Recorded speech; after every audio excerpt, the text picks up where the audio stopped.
I'll come back to this game now, just to play more story that presumably has been gone forward with the latest since last update. Has been so long ago since last update.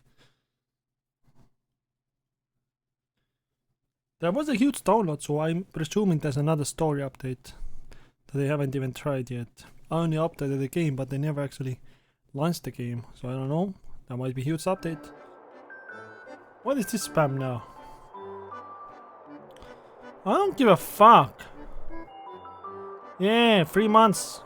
4 months even. Fuck off. So what? No. No. Shit. Damn.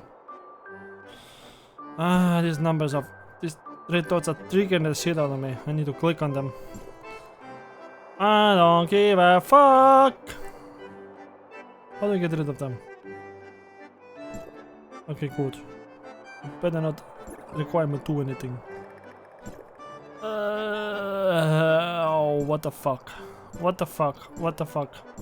Why do I have to do this? I apparently have this crap in my fucking inventory that makes me submit shit ton of crap.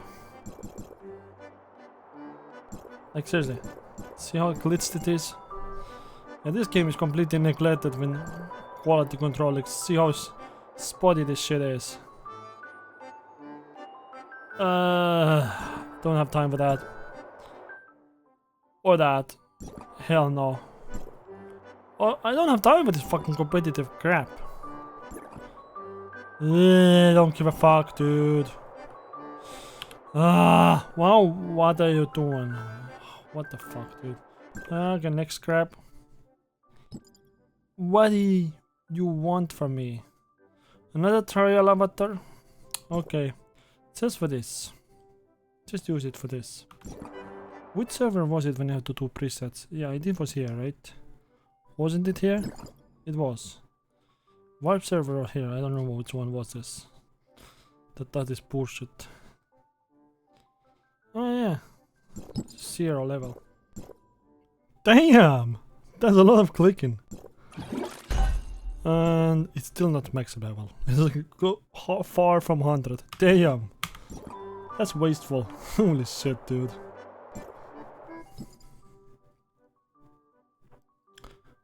All that for nothing. So what's this about? This is a new character, huh?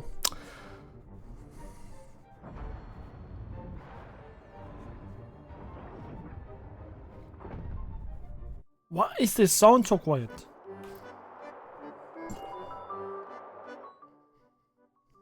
Bruh, just fuck off. What do you do with this? I don't give a fuck. It's all trash. Oh my god. Well, prepare for a lot of animations. Let me check. Did you put on enough sunscreen?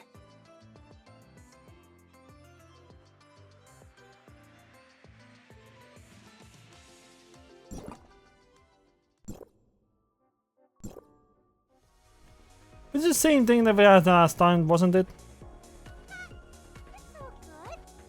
Was it the same thing? Let's give it another go. Yeah. I'm not in the use on there anyway, so just window shopping, I guess. No matter how Yeah, it's the same long thing. the night lasts, the day will always come.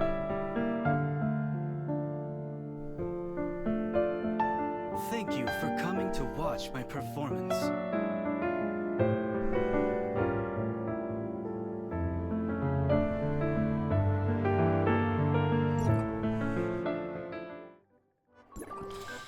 I swear.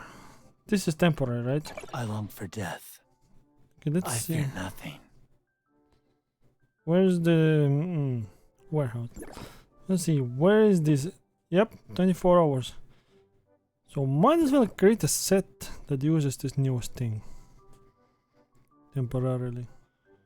And this. Just in case. Now, can I activate this set? Closing button doesn't go away. Was it face that was fire? Yes. Yeah. I think it is face. I'm not changing my avatar, just changing this set. That's gonna be spamming forever. I need to ignore those red dots because... What do you want from me, game? Oh, shit. Okay. Oh, that added up, okay.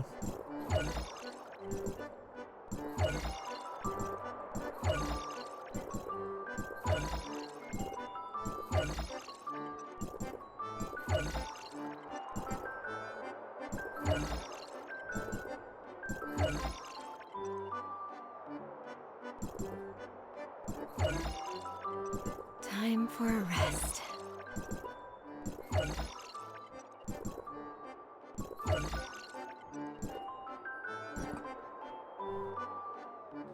Now, where is Bloody anyway? Oh. This is probably a big mistake to do that. Teleportation automatically. Hopefully I'm not lost.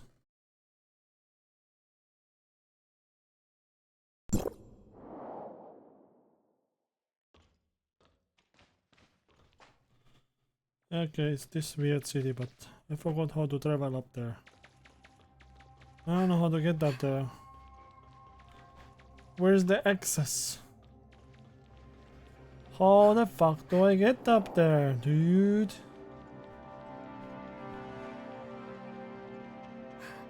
there a path here I can use?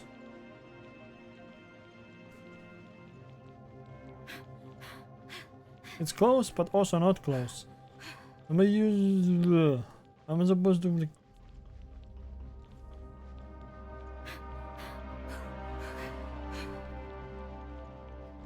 Is there a bath up here? This looks like a dead end. I want to find a logical path, for fuck's sake. And there ain't none.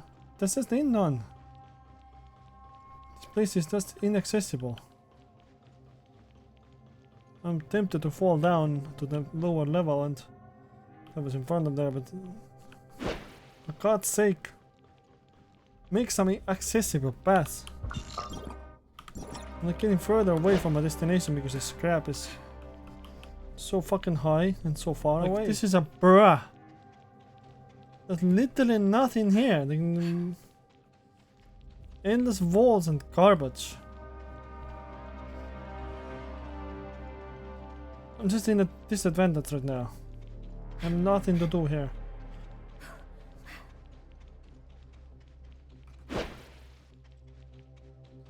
All I can do is climb up the goddamn walls.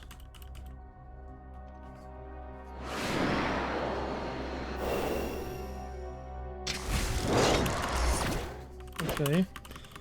Now we this side of the building. Now what? Now we are closer to this. Okay. Now what? We got a bit closer by using the brute forcing, but that is not how it's supposed to be working. How you get from the teleportation station to here without using this stupid ass brute force climbing methods? And then again, the game is being a fucking retard and this is stupid.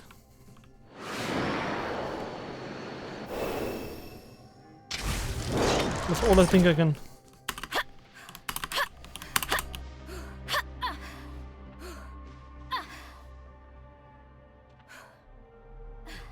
Okay, now I'm on the next level. Where am I going? I don't give a fuck about this.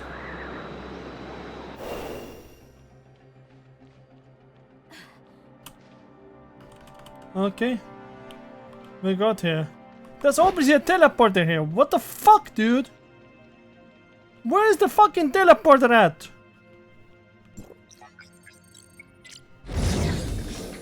Like, I was talking about this. Bruh. I was looking for this all along. And you simply couldn't... This is stupid, game. Where are the teleporters at? cares, man? This is The stupid. former Anchor Infinity has now entered the asset restructuring phase.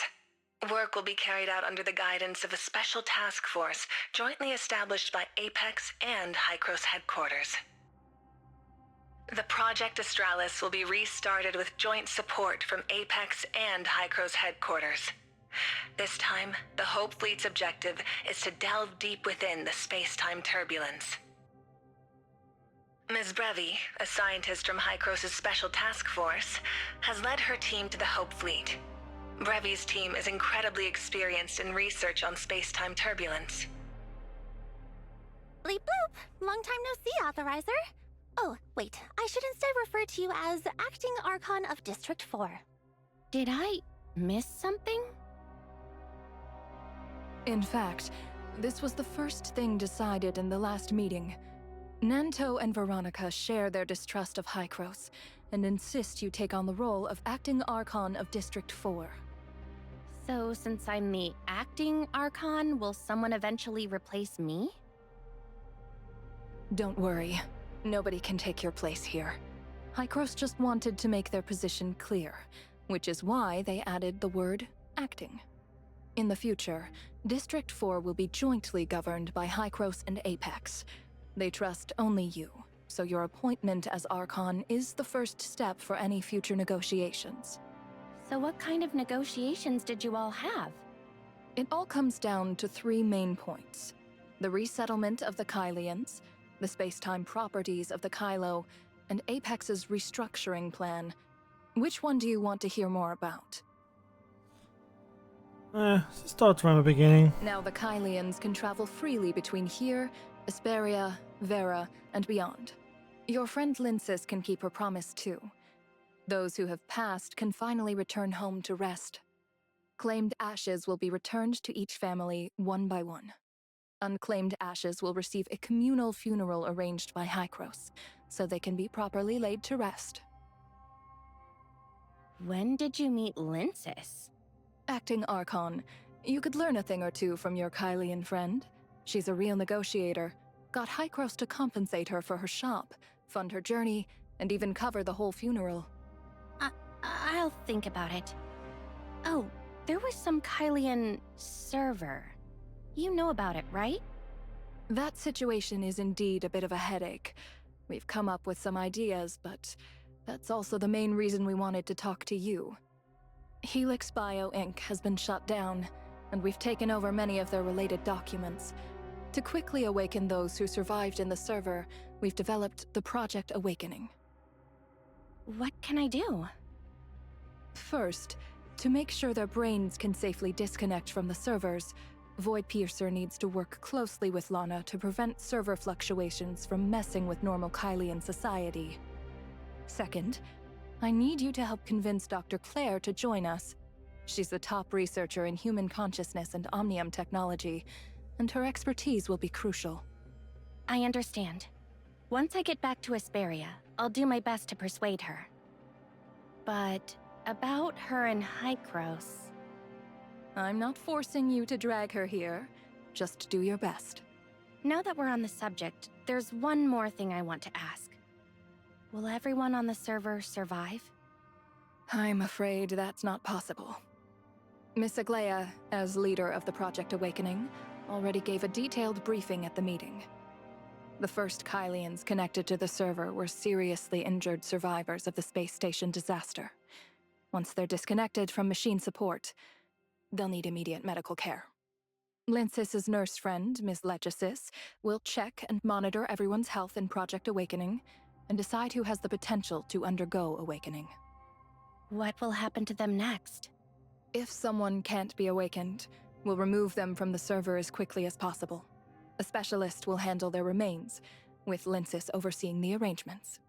And for those that can be awakened? The situation is much more complicated for those who can be awakened. Their consciousness data is incomplete and varies from person to person, so each will need a personalized approach. Fortunately, your experience awakening Miss Aglaya was a big help. After his earlier failure, Nanto has become much more adaptable to the brain-machine interface. Right now, He and Miss Aglaya are overseeing preparations for the Brain-Machine Interface Lab and plan to train the first cohort of Brain-Machine Awakeners within 6 months. Sounds like we have our work cut out for us. With Dr. Claire's help, I believe we're well suited for the task. I will do my best. It all comes down to 3 main points. The resettlement of the Kylians, the space-time properties of the Kylo, and Apex's restructuring plan. Which one do you want to... As for that, I'll let our space-time turbulence expert Brevi explain. Where should I even begin? After all, I just got here not too long ago, and my research has only just started. Why don't you start by telling me what you're researching? The nature, laws, and application of space-time turbulence. What we can confirm is that Kylo's space-time turbulence is very similar to the Abyss current, though there are some differences. I've noticed that too. The space-time turbulence here seems more intense than the Abyss current?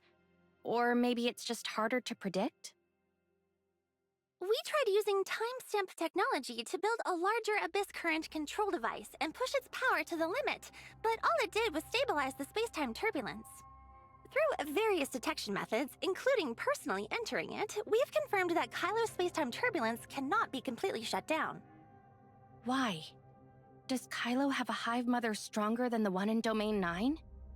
We suspected that at first, but with Dr. Rubelia's help, we've ruled it out.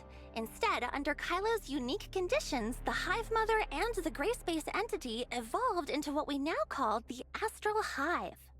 I still don't understand. Why are Kylo's space-time turbulence and Abyss current so different?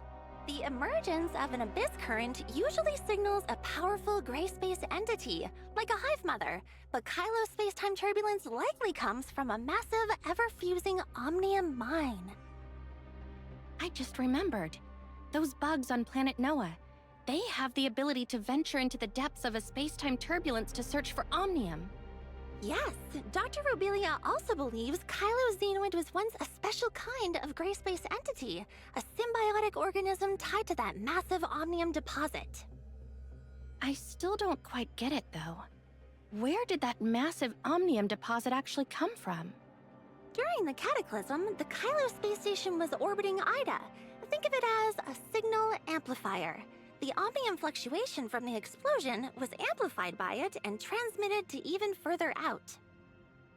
Further out? Is that the huge omnium mine you mentioned? Correct. 2 similar waves resonated, causing another explosion.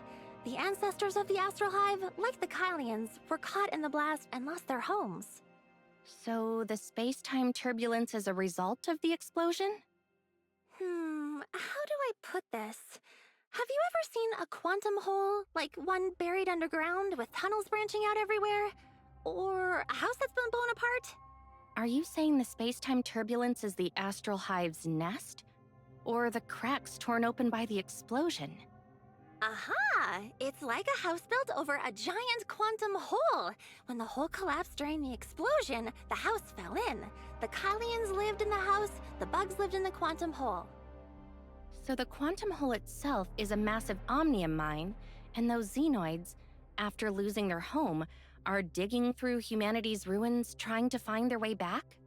You're almost getting it! Kylian space-time turbulence is powered by a massive omnium mine ignited by the Cataclysm, which is why we can't easily shut it down. Those scattered, erratic patches of space-time turbulence are actually 2 parts of the Astral Hive trying to find each other. Next, I'll explain how we monitor and stabilize it. Hold on. I feel like my omnium science knowledge can't keep up with your lecture. Just be straight with me. What are your current research findings? There's still much we don't know. The omnium mine is just a metaphor. Where does all this omnium come from? A mine, a star like Mara, or a hive mother beyond our imagination? Shut up! You still don't know? I don't know. That's why Icarus funds Project Astralis. Fortunately, General Veronica is an idealistic hero, just like the protagonists in those comics who never stop moving forward. I only chatted with her for a little while, and I couldn't help but want to help her pursue her dream of exploring the unknown. hope beyond the stars. Speaking of Project Astralis, I just heard on the news that it's been restarted, and the objective is to explore space-time turbulence. Is that really safe? Don't worry, the abyss current and space-time turbulence are very similar in nature. Though we can't shut down the turbulence, timestamp tech has been quite effective at stabilizing and monitoring it. As long as everyone in the fleet is safe, that's what matters. I think I learned a bit too much science today. It all comes down to 3 main points: the resettlement of the Kylians, the space-time properties of the Kylo, and Apex's restructuring plan. Which one do you want to hear more about? From the credit system to the manufacturing of spaceships and mechas, and every aspect of the Kylians' daily lives, everything was once supplied and managed by Anchor Infinity. With Rafa fallen, Lana's model accelerating, and Aglaia now awakened, Kylo is about to face a major upheaval. I thought Apex and the Hope Fleet would team up to stop Hykros from interfering in Kylo, but I never expected it would end up being Apex and Hykros joining forces. General Veronica has always considered Project Astralis her top priority. She also helped topple Anchor Infinity because Rafa kept getting in the way of her plans. She's an excellent leader with good judgment. But for a project as massive as Astralis, you need a logistics team that's highly efficient and extremely well organized. Can Hykros provide these? This is all thanks to you. Without your link to Domain 9, we wouldn't have been able to bring in timestamp tech to help the fleet stabilize and monitor the space-time turbulence. What about Apex? Anchor Infinity only took over Apex in the past decade or so. Both management and rank and file staff still include many people from the old Apex. Even if Aglaia hadn't woken up, nor had Nanto cleared his name, the old Apex staff would have rebuilt everything. Names may change, but these people will carry on Anchor's legacy and restore Kylo.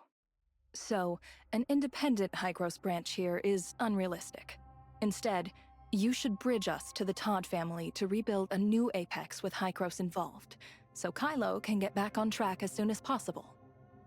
As expected, you quickly found the best way to protect your interests and even secured a partnership in such a short time. I'm impressed. How could a deal be struck so fast? The credit system, Planet Noah's Omnium reactor, Anchor Infinity's assets and patented technologies. We haven't had a chance to discuss any of this in detail. Only when you formally accept the appointment as the acting Archon of District 4 can we proceed with meaningful negotiations. Sounds like I don't have any room to refuse. Do you have any reason to refuse? Well, a role this important sounds exhausting, doesn't it? Perhaps I'm just too lazy to take it on? If there are specific tasks you want to handle yourself, do them. Anything that's a hassle or too hard, anything you don't want to do, just leave it to me. Sounds like I'm just some figurehead, huh? Not exactly. Think of it more so like the relationship between Nanto and Aglaia. What does that mean? Nanto carries the burden left by his adoptive father, sustained by an obsession to revive Apex. He has been covertly plotting for years, all to rebuild Apex and rescue Miss Aglaia. During the negotiations, Nanto pressed for greater influence on Aglaia's behalf to maximize the Todd family's interests.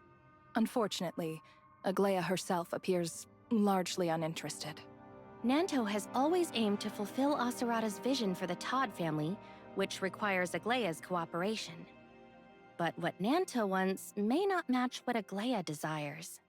You want to construct the Tower of Fantasy and develop Omnium technology. It requires my cooperation. But what I want is to piece together the shattered Ida and rebuild a beautiful life for Shirley. However, we're different from them. I'd like to think my relationship with you is at least closer than that of an aunt and nephew who've only just met. Even if they're not blood relatives, they're still family, right? Nanto often calls Asurata by name, but he only ever calls Aglaia aunt. This shows that his relationship with her is distant, maintained only through a superficial family title. I suppose that means we can refer to each other more casually. So, if I were to personally ask you to accept the post of acting Archon of District 4, would you do it? If I really become the acting Archon, what do I need to do to live up to that title?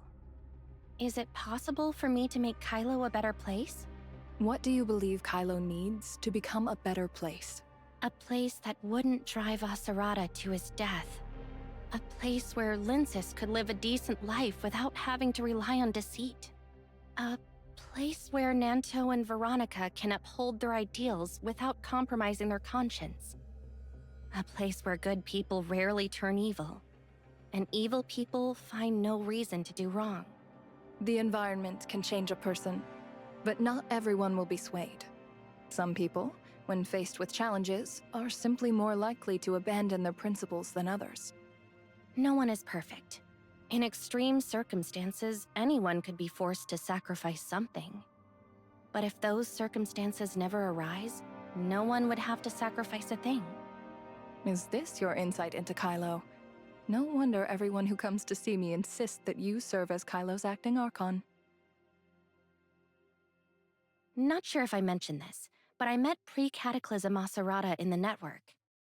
Every time I see Nanto, I feel a bit like an elder to him, as if he carries echoes of everything Acerata went through. Before the Cataclysm, Acerata would never let a kid shoulder Kylo and Apex's future. A later chance encounter reinforced my belief that he did everything he could to protect Nanto's freedom and dreams. But as his life neared its end, everything that had happened in Kylo forced him to betray the creed he once upheld, leaving the heavy burden to the only person he could truly trust. Now that Aglaia has awakened, the reconstruction of Apex is imminent. By a better Kylo, I mean at least a place where such tragedies won't happen again. You're an idealist, and that used to worry me. But not anymore. Only those who can hold on to their ideals after seeing life's darkness and human nature have the potential to change the world. Thanks for the compliment? It all comes down to 3 main points. The resettlement of the Kylians, the space-time properties of the Kylo, Well, and we're done here. Apex's restructuring plan. Which one do you want to hear more about? So does this mean that every time I see you from now on, I'll have to learn something new? Learning and mastering are 2 different things. Once you become the acting Archon, your journey will have only just begun. Don't say things that'll make me regret saying yes to you. So, about accepting the appointment, what do I need to do? Do I have to take some kind of exam, or is there a ceremony? When you get back to Icarus, we'll make the arrangements. I'll go help you get ready for the return trip. We should be able to head back with Lyncis. In the meantime, say your goodbyes to your friends from Kylo. So, now what? It's below. Okay, let's activate this.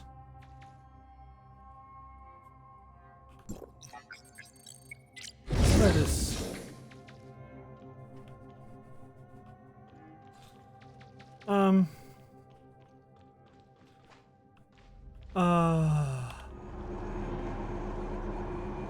Like, brother, where's the access?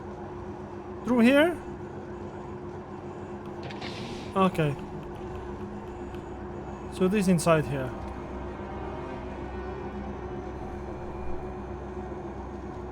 Okay, we could. Found it.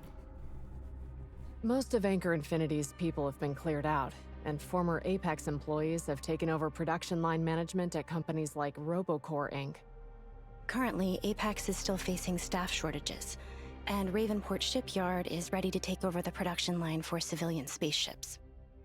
Spaceship production and maintenance should be restored soon, but it will take some time to meet the demands of Project Australis.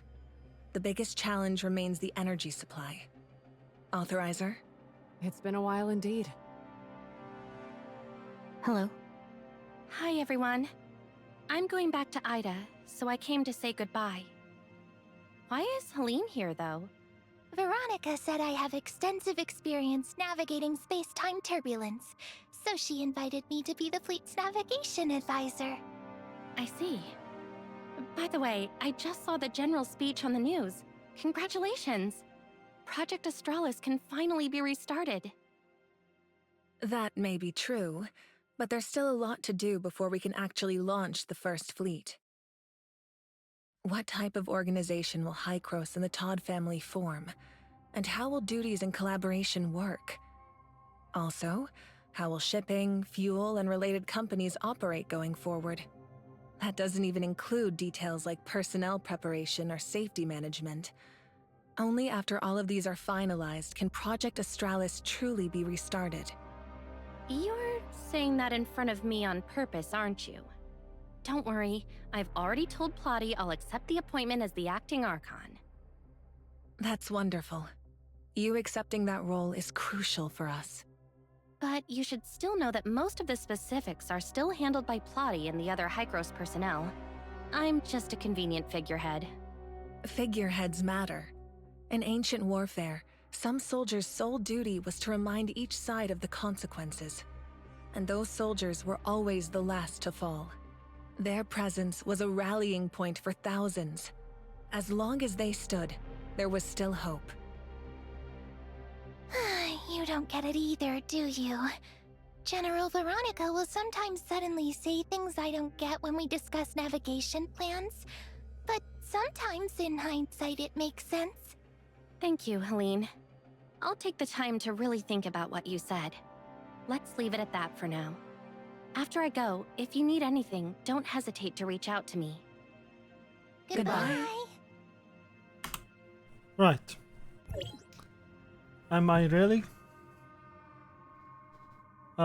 Nope. Not even close. We get out of here somehow. And now it's further trip. There's no convenient way around this map, so it's gonna be annoying ass travel around the map. Unless there's a way to fucking fast travel.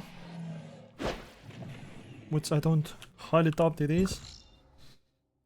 Let me see.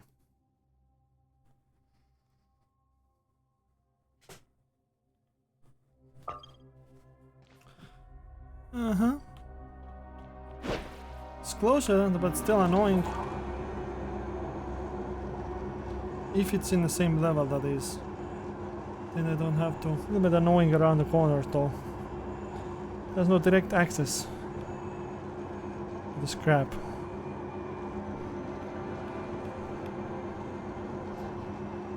I think there's a way in from here. Yep,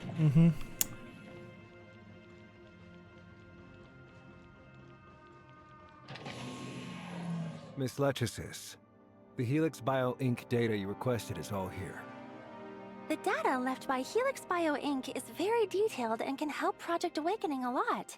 However, confirming the specific safety indicators for Awakening will require some more in-depth research. All of this data comes from their inhumane experiments on humans. The more detailed the data, the more the Kylian people suffered. As a Todd, I must take responsibility. What fucked up alternate realities when people have been allowed to pick experiment on? Not in real world, not in Earth we have living in. You only just woke up and you're already jumping back into work. Are you sure you're okay with that? Hello, acting Archon. Plotty already told you guys about the promise I made to her? Aunt Aglaya, I'll go and help Miss Lechesis for now. Thank you. Are you okay? No. If you woke up, found everyone you knew gone, suddenly had a nephew you'd never met, and carried memories from a parallel world that felt out of reach, along with all this mess, would you be okay? Sorry, that wasn't what I meant to ask. But hearing your complaint puts me a lot more at ease. You just mentioned memories of parallel worlds. Have you managed to sort them out? When I woke up, I was lost for a long time and couldn't tell what was real. It wasn't until Nanto showed me my brother's things and told me all I missed in Kylo that I began to truly understand. I've finally begun to understand which memories are my own experiences and which were parallel lives I experienced through data transferal. I trust you completely because of those memories from the virtual worlds. I'm still the same person who experienced the Kylo space station disaster. I'm sorry if I've disappointed you. How could I be disappointed? I'm just worried you might get lost after everything you've been through, struggling to adapt. You don't have to become someone else or live up to anyone's expectations. How could I not live up to it? So many people are still waiting for me to awaken them, and I have to make my brother's dreams come true. You've only just woken up and now you're burdening yourself with heavy workloads? The Project Awakening. I heard about it from Plotty. That's not something you can solve overnight. The work on this matter will be handled by Miss Lechesis and the scientists from Icarus. Icarus is said to have a scientist with extensive experience in human consciousness. Yeah, as soon as I get back to Asperia, the first thing I'm going to do is contact her for help. But this is only the beginning. What makes you say that? As I just mentioned, after 40 years frozen, waking up has thrown me into a world that's completely foreign. But I consider myself lucky, as I have Nanto to help me get accustomed to everything. There are many Kylians on the server who have been frozen even longer than you, right? Yes, 1.2 million people. Even if only a quarter of them awaken healthy like I did, that's still 300,000 people. They'll need somewhere to live once they wake up. With Icarus's help, plus backing from Asperia and Vera, providing for them and ensuring they have food, shelter, and work shouldn't be too difficult. The hard part is giving them a place where their hearts can belong. Especially for the awakened with no family or friends. Helping them reintegrate into society requires long-term effort. Whether it was when you first arrived in Kylo, during your time in the server, or now after waking up again, you've always been looking out for everyone else. What, are you writing my award speech? If you want to come work on the Project Awakening, I wouldn't say no. I want to help, but I'm not familiar with this sort of thing and I don't really know how I can. I actually have something I need your help with, but it's unrelated to the Project Awakening. What is it? I need to confirm one thing first. Did you know my brother in the virtual past? Yeah, I think he's a really good person and truly an amazing brother. In that case, could you take me back to Asperia? I want to bring Nanto to see our hometown and rebury my brother. No problem. I can do that for you. I'll go get ready now. Wait, I'm not finished yet. Anything else? The collaboration between Apex and Icarus is a decision we made reluctantly after careful consideration. Furthermore, there is a reason we can only accept you as the acting Archon. I understand. It's because you can't really trust Icarus, right? In the virtual past, you learned about the history of the Norns Federation, but how much do you really know about the Servant in Icarus before that explosion? To be honest, not much. The Servant has always kept itself well hidden. As for Icarus, it was just a research institution of the Federation. But some scientists in it had already joined the Servant. After I woke up, I heard Nanto talk about a myriad of things, which reminded me of some archive materials I saw when my brother and I were rebuilding the Ark space station. Upon arrival on Kylo, we only knew that our father had been persuaded by the government to fund the space station.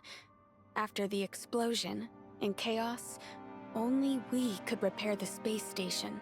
It was then that we finally accessed the original documents for the space station construction plan.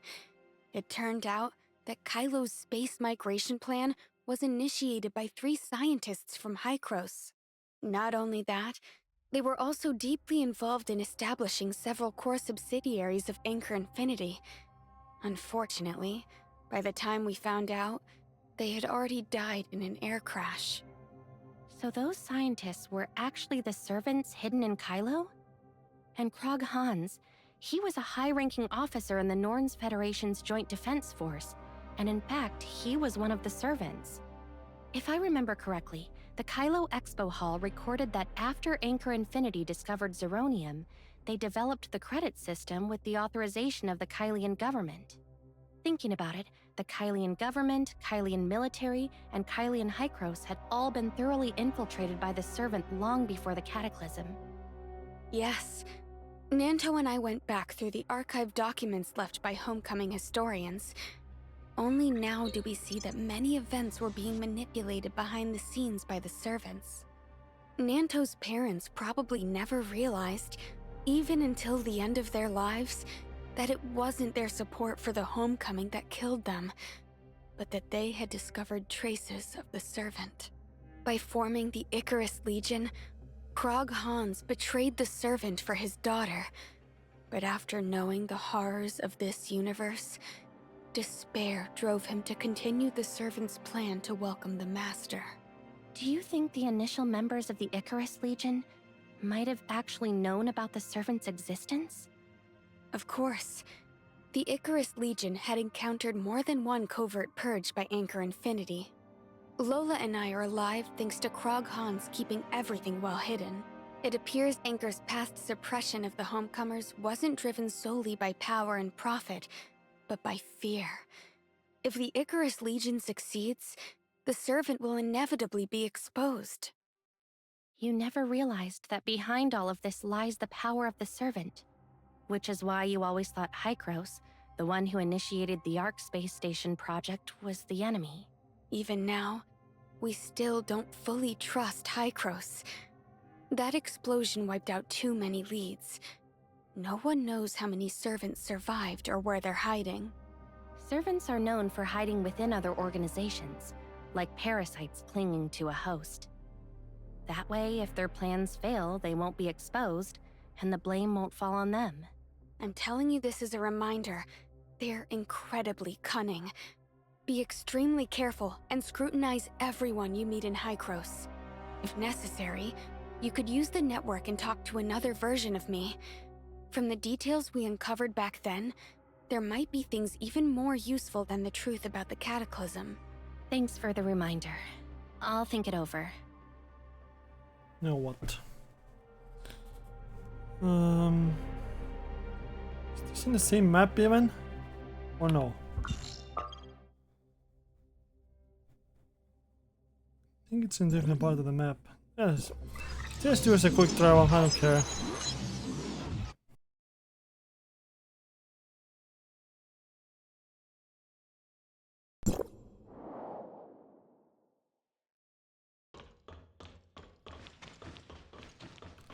Well, that's convenient. Not even an effort just to get here. What happened? Why are you in such a hurry to meet with me? Finally! Now that everyone is here, I declare the Icarus Legion's renaming ceremony officially open! Oh, you kidding me? This bitch is so annoying! Renaming ceremony? Please welcome Captain Carrot for a speech! Ahem! I hereby announce that, from this day onwards, the Wednesday crew will be known as... the Icarus Legion! To Icarus! So beneath the mask was the Icarus Legion.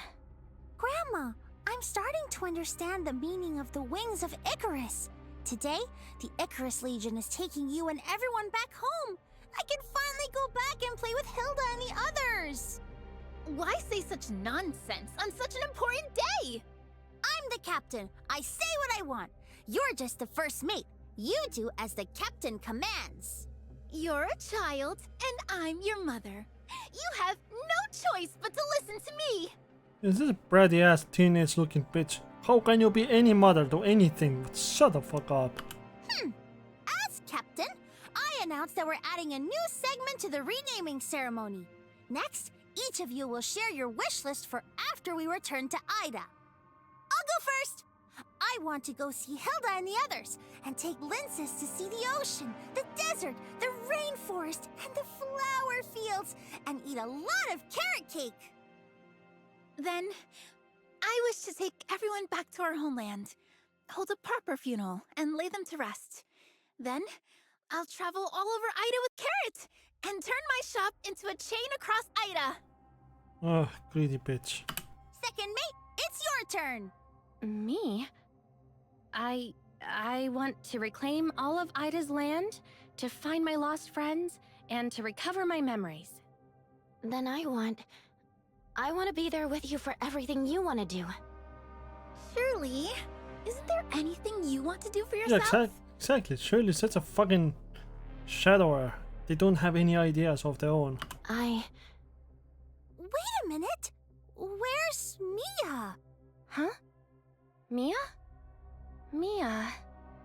Looks like it's over there. This feels familiar. My brother. That time. What the fuck? Please, Mia, I'm sorry. Can you talk to us?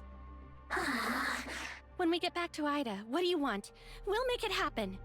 Mia, no. Don't bring the little kid. The little chubby kid. Understandable. She's an annoying ass bitch, so yeah. Mia, since you're so mad this time, I, being the grown-up, won't take what you say personally. Yeah. Taking the high ground. Of course. Fine, fine. I promise I won't force you to be Carrot's gaming buddy anymore. Come on, grow up, stupid. Surely. It's great that Mia's willing to talk. The spaceship is ready. It's time to depart. It's excess yapping. Come on, dude. I am...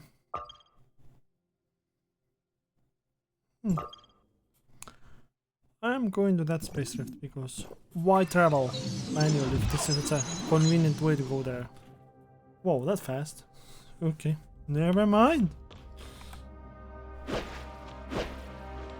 I'm just gonna fly directly. I'm too lazy to go around these staircases.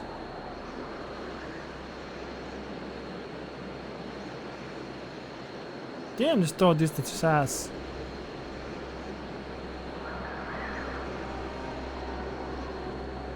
And just in case I'm gonna drop lower. Because like animation cutscene might drop me off my fucking thing too high. Okay, good. The fuck you lagging for, piece of shit?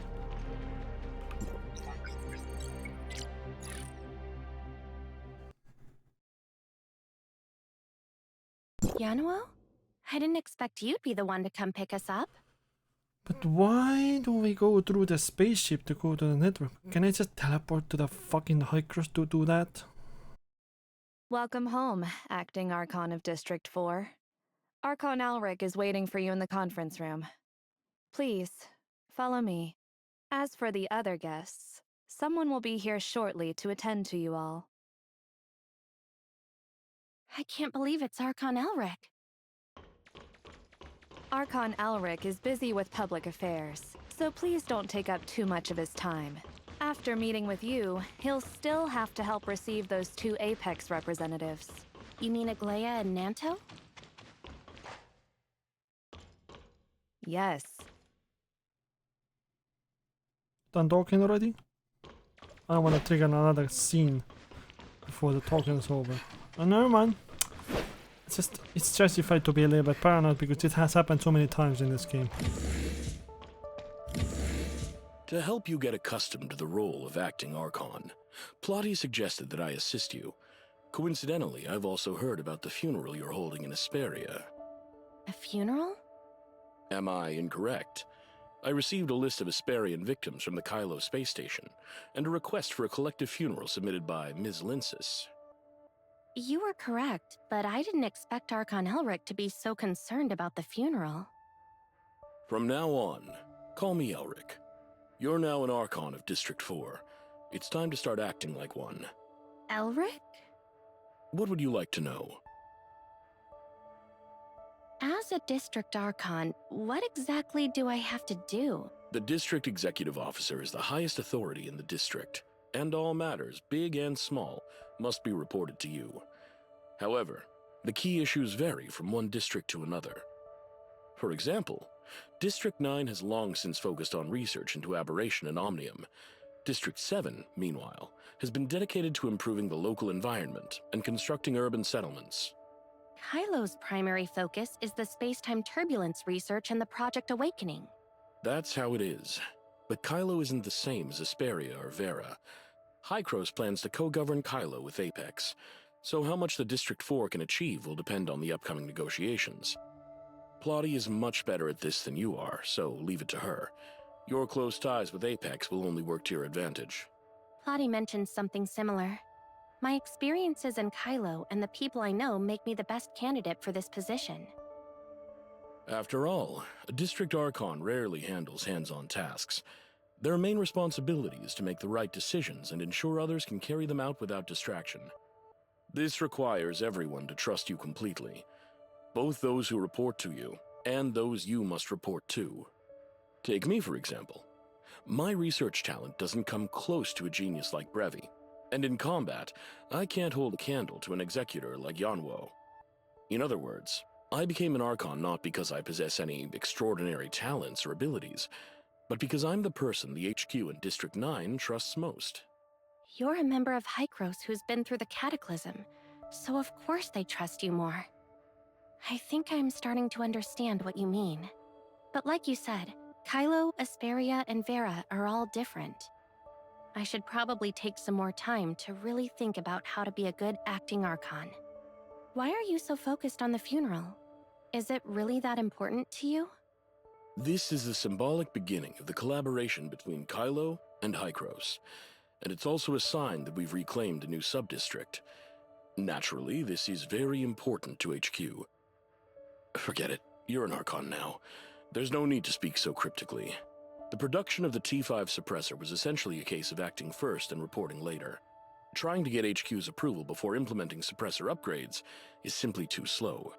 T5 suppressor outperforms T3 in stability and effectiveness, which has led to more exchanges between Asperia and Vera. But this also means the HQ's control over the two regions has been weakened. HQ has sent people to investigate who's responsible. Although Plotty assigned this task to you, it ultimately benefits the people of District 9. You're all capable. Don't let it weigh on you. Wait, are you taking the fall for me and Plotty? I suppose it's something an Archon has to do sometimes. Consider holding the funeral and guiding you as HQ's way of putting me in my place. Right now, in Hykros' eyes, Kylo's greatest value lies in its Omnium reserves. With Plotty there, it makes no difference to HQ who serves as the District Archon. Even though organizing funerals might seem like a punishment, I actually enjoy this kind of work. One of the names on the list of the deceased is my former teacher, Roger. I once worked in his laboratory, and he helped me greatly. I thanked him in both my master's and doctoral theses. It's an honor for me to be the one to bring him home. Your teacher, did Franz and Dr. Claire know him too? Of course.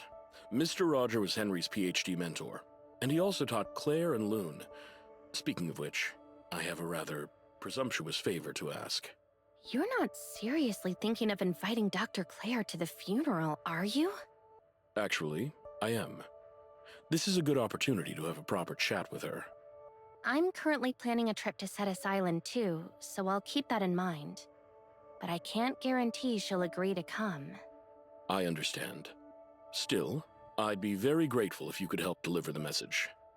This is a good chance to further communicate with Kylo. It's already been discussed, so HQ will cover all expenses.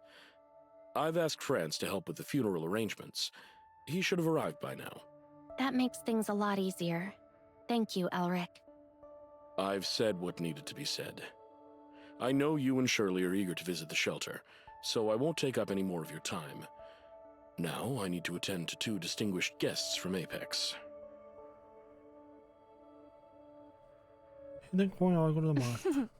Seems your trip was a failure. All my efforts were in vain. I won't give up. I'll prove that I'm the perfect angel of clemency. Perfect. Is this the kind of perfection that everyone sees as just another form of clumsiness? What nonsense are you spouting? Trying to be normal is far more difficult than being perfect by default. An idiot like you would never understand. If Frigg hadn't forbidden me from fighting you, I'd cut you in half. She might be protecting you, not me. Weirdo! Hurry up and tell me what message you want me to pass on. If you keep stalling, I'm going to lose track of them. Since you've been in Kylo, have you done anything besides following Shirley and the others? Yep, I've gained the Authorizer's trust through private messages. And soon, I'll be able to uncover Shirley's weak point. I mean, what's the situation with Kylo? Space-time turbulence, omnium mine, omnium reactors, and dimensional quantum supercomputers. What intel have you gathered? Frick didn't put me in charge of that. So why do you think I planted you in Brevi's research team?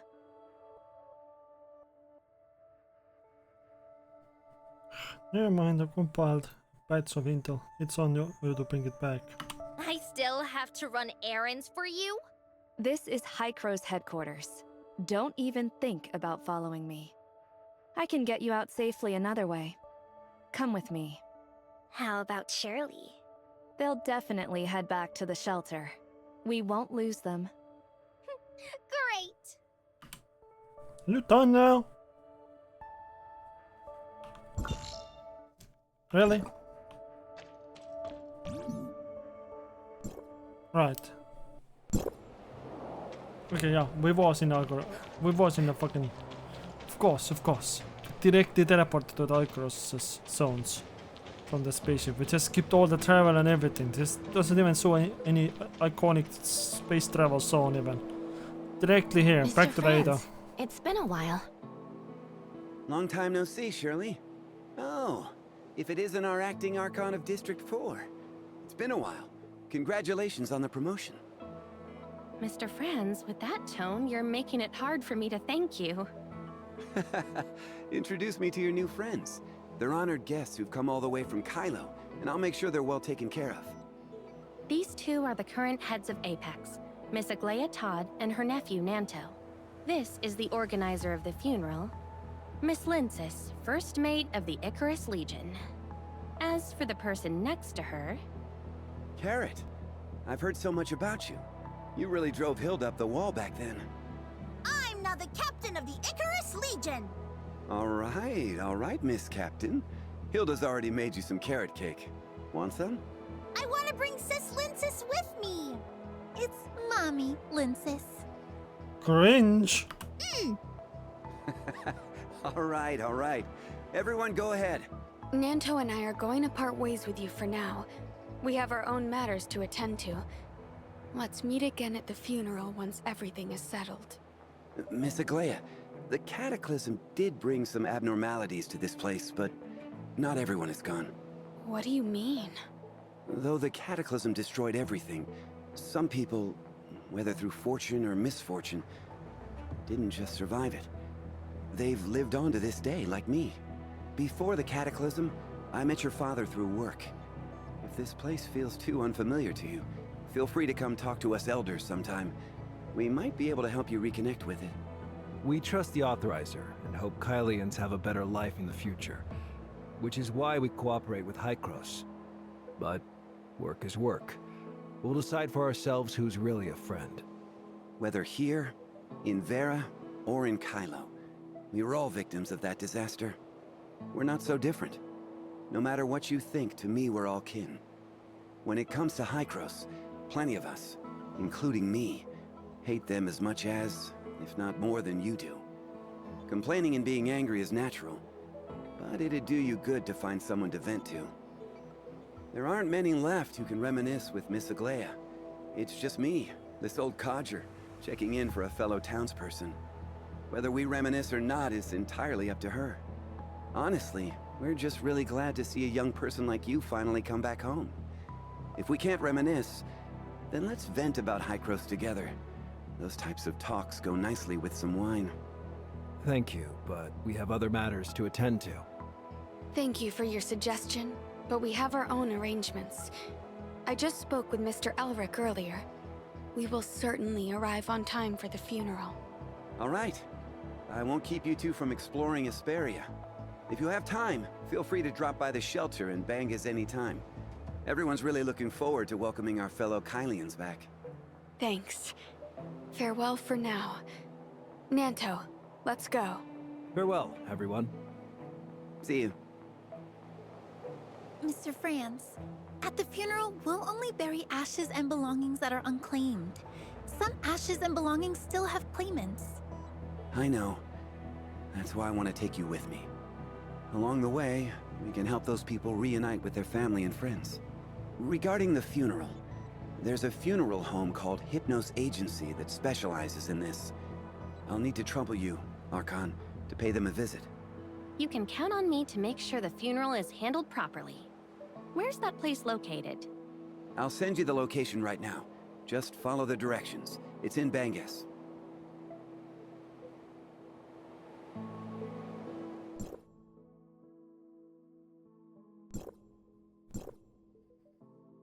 So what chapter we are in the progress of? Wings of Icarus. That's our story. Do we have enough now? Yeah. We got 10 fish here. More of the Lyra. Do they have Lyra already? What's her weapon? What's this thing again?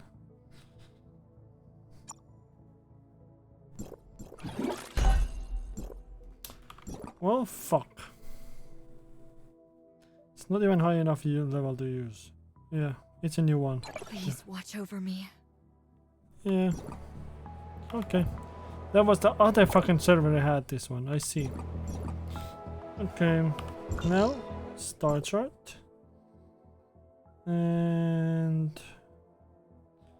main Asperia. Wait, them be cool benches actually. I'm sure it was... they said benches, so I'm gonna go there.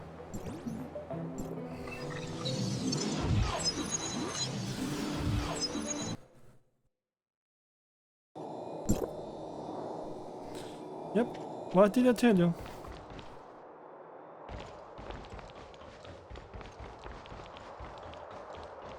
According to the coordinates, the Hypnos Agency Mr. Franz recommended should be nearby. Wow, it looks so lively.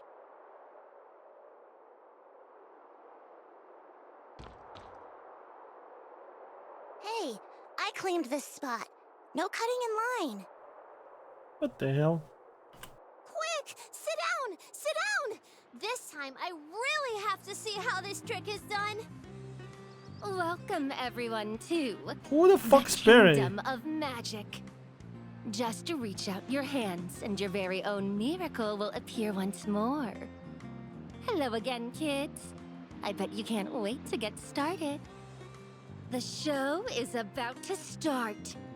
Most importantly, don't forget to take the flyer home after the show. It includes a 50% off coupon. What does it say? I can't read that shit even. The fuck is super duper fancy ass lettering?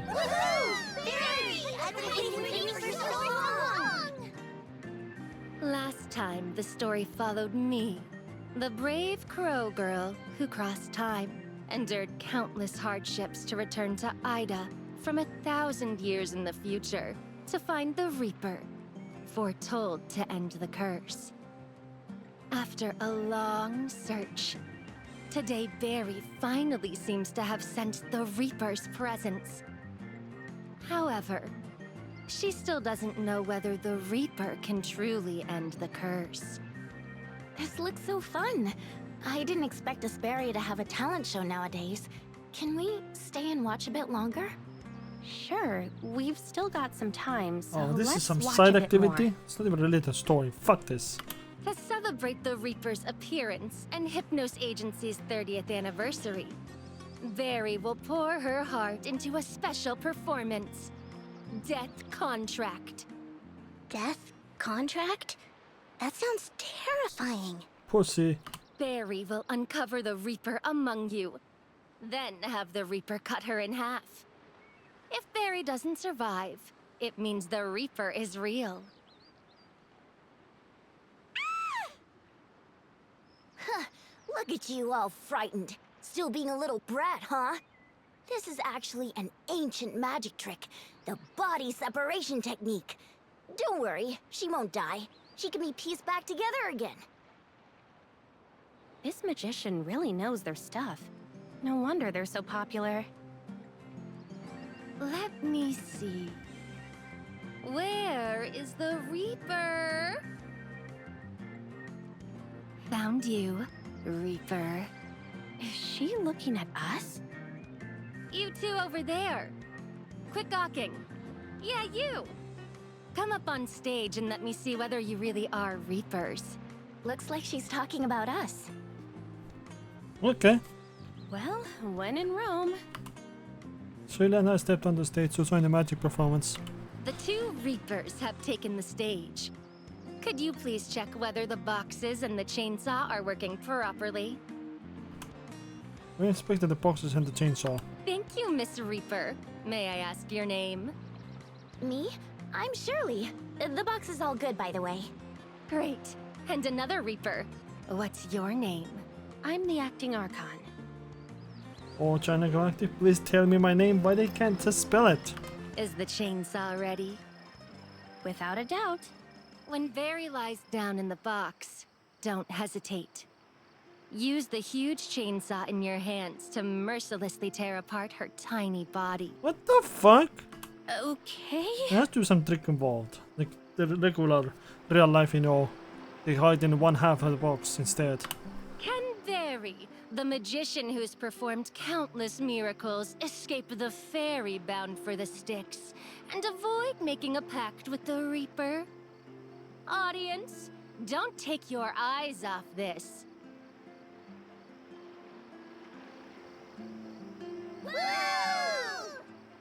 All right.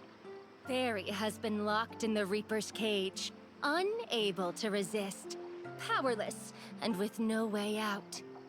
This is no longer just a magic performance. It's the ultimate near-death experience. Or death experience? Shut the fuck up. Everyone, let's count down together for the Reaper. It's just, you know. Yeah, they have definitely, like, just, you know, curled up in the front half of the box. 3, 2,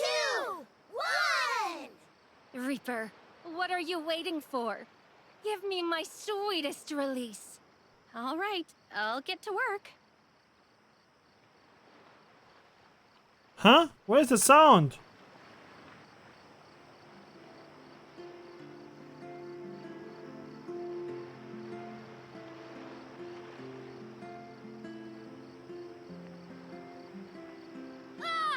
It hurts! It hurts! They did nothing. Of pain. Huh? Wait a minute. Did I actually cut her? No. Ow, ow, ow, ow, ow, ow! Ugh. I can't believe it actually That is hurts way this too much acting. Shut the fuck up. Are those the whites of her eyes? Was that a magic mishap? That's terrifying. It's just scaring the kids on purpose. Stupid. As if. I'm kidding. Yep. Called Fooled it. you all. Kiddos, line up to pick up a flyer. After that, Barry will continue with the second half of the death contract performance. Body fusion. Hey, but where did everyone go? What the fuck? Huh? Do you mind letting me out of this box? Darn it! Not a single flyer was taken. Those little brats. I've wasted all my effort. You really went all out, didn't you? I'm sure everyone on Astra heard you screaming. What do you know? I really was hacked by a chainsaw. No. I just really wanted to put on a good performance. Who knows what these little brats are thinking? They don't appreciate anything. Oh, by the way, take this flyer. Hypnos Agency, second customer, half off? Isn't the Hypnos Agency the funeral home Mr. Franz introduced us to? So, this is a funeral home ad? Who thought it'd be a good idea to use a magic show to lure kids into a second customer half-off deal? That's the Reaper for you! Way smarter than my master, who can't even see how brilliant this idea is. People die sooner or later, and kids are the perfect potential clients. What the fuck? Just stop it! Is the Hypnos agency actually trustworthy? Authorizer. Anyway, it was introduced by Mr. Franz. Besides, she has a master. All right. If I'm worried about friends and the matter of burying the alien people's ashes. What did you say? A funeral for 300 people? This is a lot. I know, handling so many ashes and relics in just a few days is asking a bit much, but... Fantastic! Mr. O'Reilly is going to praise me for taking on such a big order. Aside from Mr. O'Reilly, you're the ones with the strongest smell of death I've encountered in Ida. The Prophet's prophecy must have been right. The Reaper really does have some skills. What on earth is she talking about? She still hasn't come out of character. She sounds like she's still performing a magic trick. I feel as if I've seen this before. You mean, like Brevi? I'm still an apprentice, so I can't take on any jobs by myself. Please, follow me. I'll take you to meet my master, the best mortician in the world, Mr. O'Reilly.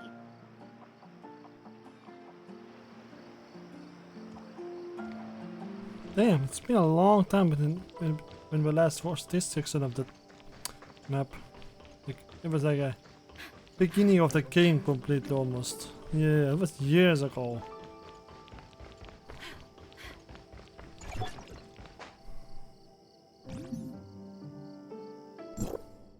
Doing some, you know, business with guy who like stole the thing for their son or whatever. Why are you hesitating at the door? Please, come in. Hey! Wait, it's you? Miss Berry, hello. Hi, Yako. How have you been lately? What brings you here? Another business matter? Today is our parlor's 30th anniversary. The second customer gets half off. No, I don't need anything for now. Ever since my father passed away, I have no other family. I came to thank you. Thank you for saving me back then, and for helping with my father's funeral. A funeral service? Well, Barry's not as unreliable as I thought. But seriously, how's a kid this small even here without an adult? Not a big deal. I'm a professional mortician. No matter who the deceased were in life, if they sign with Hypnos Agency, Barry guarantees they'll leave this world with dignity. I forgot to congratulate you earlier. Now that the funeral's over, your good days can finally begin. I don't know how to take anyone seriously in this ridiculous outfits for party type of fucking environment looking bitches. Congratulations? Good days? What do you mean? Is it not obvious already? The dead are gone. May they rest in peace. Your father is finally free from suffering. You don't need to worry about him. You can live the life you want. Isn't that something to be grateful for? Be grateful for? You want me to be happy that my dad is dead? Shouldn't you be happy? His suffering is over and yours is too. If you weren't so young, I would toast you with a glass of champagne. Where on earth has Franz brought me? You...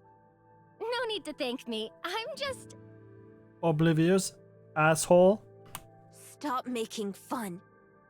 Even if he was in pain, even if he became an aberrant, he was still my dad. As long as he was here, I still had a home. I wouldn't be left all alone. You're just messing with me, aren't you? You know my dad turned into an aberrant, and now I'm an unwanted orphan. And the other kids laugh at me and pick on me for it. I didn't mean it that way. I just wanted you to be happy. Damn. Holy shit. He was Deserved. my dad, my only family. You really expect me to be happy right now? That day, when you helped him with his mortuary makeup and slowly restored the way he used to look, I felt so happy. And I'm truly grateful to you. That's why I came to see you today. But... What? What's happening then? after he left, I miss him so much. But I'll never see him again. I have no friends, and I don't know anyone else. There are so many things I want to say, but I don't know who to talk to about it.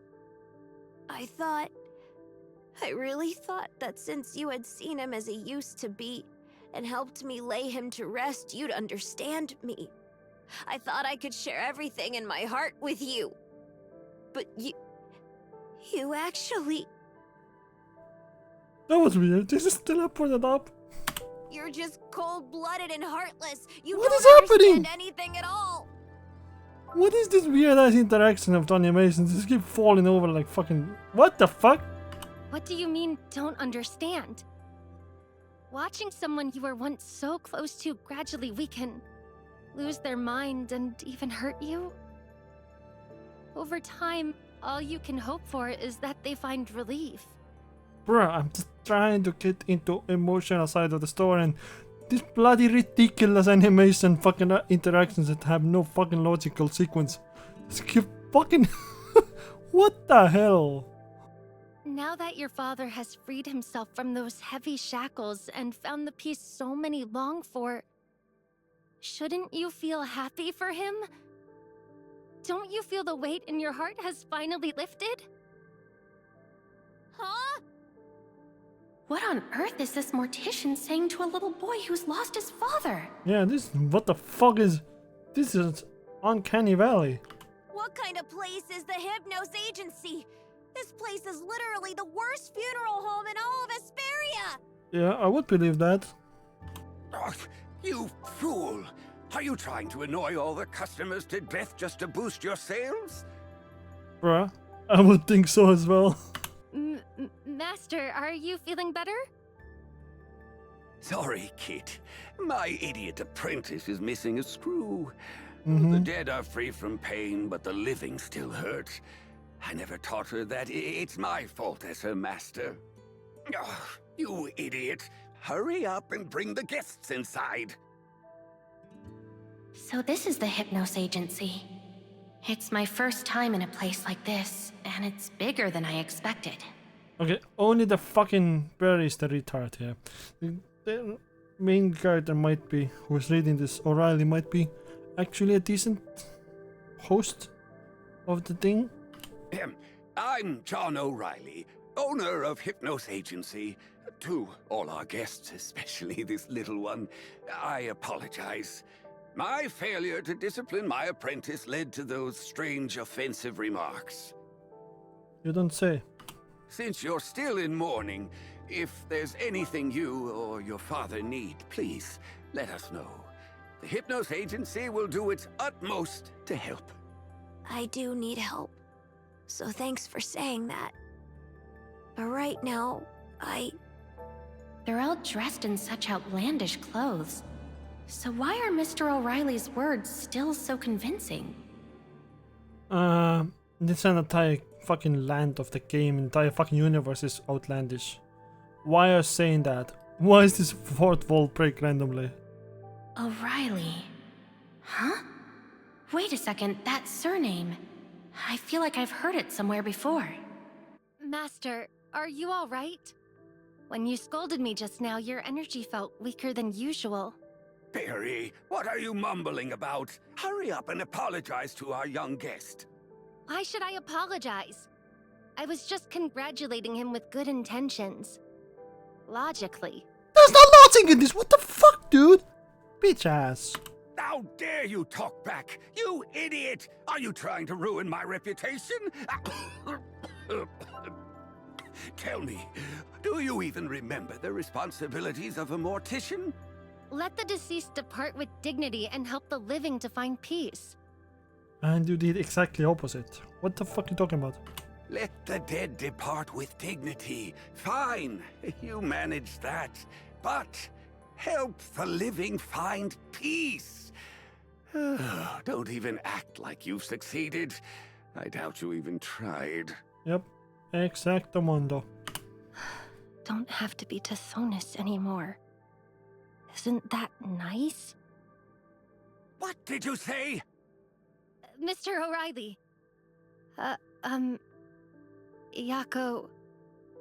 I'm sorry. No, it's fine, Mr. O'Reilly. I really came to thank you and your agency. I was just too worked up a moment ago. I'm sorry. I'll take my leave now. You don't have to be sorry. This berry was completely out of line. Yako bowed and left. This child seems much more mature than they look. You don't say? Yeah? Yeah, compared to Barry. That kid's got real backbone, huh? Fine, Barry. This is the first customer complaint in Hypnos Agency's history, so you'd better handle it yourself. A customer complaint? Fucker. The customer was so angry they called us the worst in Asperia. That's a complaint, isn't it? If we can't resolve it within a week, your full-time application will be denied, and you'll have to go back. Yeah, just fire this bitch. Why is this happening? Does this mean I'll never get the chance to become the Reaper's ferryman? As for you two, I'm sorry to have kept you waiting. Is there anything we can help you with? Mr. Franz sent us here. Oh, may I ask which of you is the chief mourner? You don't know? I thought Mr. Franz had already mentioned it to you. Explain the final arrangement of O'Reilly. What do you think, Mr. O'Reilly? See? I told you I'd bring the big bucks. Mr. O'Reilly? Kylo? You guys just got back from Kylo? Oh, last time I was out drinking with friends, he said we'd soon be able to travel freely between here and Kylo. Is that true? Not yet. There's still a lot of foundational work just getting underway. But after a while, it should be possible. Would you like to go to Kylo and take a look around? I have some business to attend to. Archon, the Hypnos Agency will take care of our fallen compatriot's funeral. No, please, leave it to us. We won't charge a single cent. What? For free? Mr. O'Reilly, we appreciate your kindness, but Icarus has already said they will cover all the funeral expenses. I said we won't take it, and I mean it. You two from Asperia have already done enough for Kylo. It's time for me, a Kylian, to do my part for my own people. Oh, so it's like a personal matter to you. You're from Kylo? Oh. Actually, I suspected something about them is strange, that they might not be Asperian. You mentioned Kylo earlier. Did you move to Asperia before the Cataclysm? Oh, it was all misfortune. Before the Cataclysm, my sister had a huge fight with our parents, and then ran away from home. We didn't hear from her for days, and everything was chaotic. To find my sister, my parents took me all over the place, from Spring Bay all the way to Asperia. Who would have thought the Cataclysm would strike so suddenly? And we never made it back. On their deathbeds, my parents made me swear to find my sister. You know what happened after the Cataclysm, so I took this line of work. I take any job, whether for normal people or aberrants. To be honest, I've spent most of my life traveling through Asperia and Vera, and I had long since given up hope. But unexpectedly, now I have a chance to go to Kylo and find her. May I ask what your sister's name is? As the acting Archon, I might be able to assist you. Thank you so much. Her name is Lola. Lola O'Reilly. Born on May 1st, 2651. She lived at 32 Pine Street, Spring Bay, Kylo. Mr. O'Reilly! Here, use this handkerchief. Appreciate it. What are you waiting for? Go pour some tea for the guests. Authorizer. This Lola. Could she be... Mr. O'Reilly, I think we might know the person you're looking for. She has already passed away, but she has a granddaughter named Carrot. Are you sure? It's really her? I'm positive. I was prepared for this, really. This was probably how it would end. After all, so few people survived the cataclysm and made it this far. And when Mr. O'Reilly fainted from agitation, we helped him onto the sofa. After a while, he regained consciousness. Too fast. I'm not gonna Will do she anything come with to this the edit. funeral? Of course. If you want to see her, I can contact her right now. No, business first. Leave the funeral arrangements to the Hypnos Agency. There's a site near Bangis. As for the guests attending the funeral, have the Archon take care of that. Even though the buried are unclaimed and may have no friends or family left, I still want to find as many people as possible to see them off. No problem. I actually have a few places to go, so I'll stop by and visit some old friends on the way. In that case, there's no time to waste, Mr. O'Reilly. Let's begin preparing the funeral immediately. Wait a minute. Who said you could start preparing for a funeral? Listen, Barry. You're barred from taking part in any other Hypnos Agency activities until that guest, Yako, withdraws his complaints. Now go apologize and make it quick. Okay. Deserved. Bitch ass. If we're going to Astra, Yako's home is there too. Reaper, let's go together.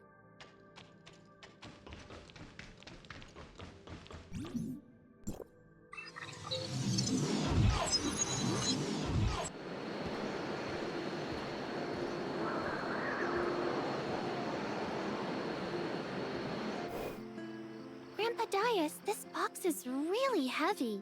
Let me take care of moving it. No need. It's just a box. These old bones of mine can still do the job. But...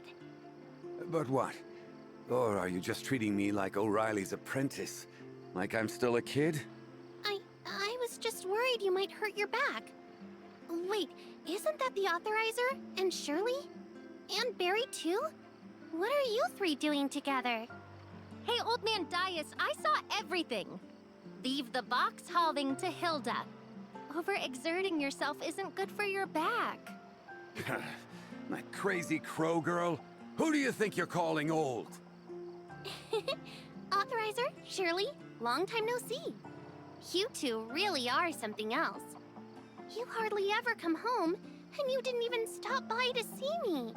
Even Carrot is more attentive than you. Sorry. I got held up earlier. I didn't expect to run into you here. I thought you'd be at Bangis hanging out with Carrot. She's way too mischievous to sit still, and I'm busy myself. She's probably went off to Vera to hang out with her friends. No need to worry. Her mom's with her. Her mom? Linsis really is determined, isn't she? Now that Hilda's here, we can skip the trip to Bangis. Right. Hilda, I want to invite everyone from Bangis to the collective funeral for the victims from Asperia at the Kylo space station. The funeral will be held near Bangis, jointly organized by Hykros and Kylo, with the Hypnos Agency handling the funeral arrangements. Attending is of course no problem. It's just, I remember Mr. O'Reilly hasn't been in good health lately. With such a large funeral, can he still manage? Could Barry take charge instead? I really want to take over, but my master told me to deal with my customer complaint first. Good. If we let that insolent girl handle everything, O'Reilly might as well ruin his own reputation. I don't know why that old coot took her on as an apprentice. Grandpa Dias, hometown. Barry, don't you still have a customer complaint to deal with? Go on and handle them. That's right, Dias, little bro. If you ever want to stop by the Hypnos Agency for tea with my master, you're always welcome. After Barry left? Did I just hear that right? Barry called Dias little bro and old man? You've just met her. You'll get used to it. She's a 200-year-old crow witch, ferryman of the dead, even crossing the Styx to find the Reaper. To her, Dias is just a little bro. The fuck? Nah, if you ask me, today's youth have their heads all messed up from reading too many novels and comics. Hey, Dias, I was just joking. Don't go. Looks like Barry doesn't have the best reputation around here. They're really just trivial matters. Barry's a pretty warm-hearted girl and works efficiently, but she's also a little scatterbrained. Scatterbrained? Pretty much. I thought her stories were mainly to entertain kids with magic tricks. But she keeps going on about the Reaper and the Styx. Everyone thinks she's a bit odd.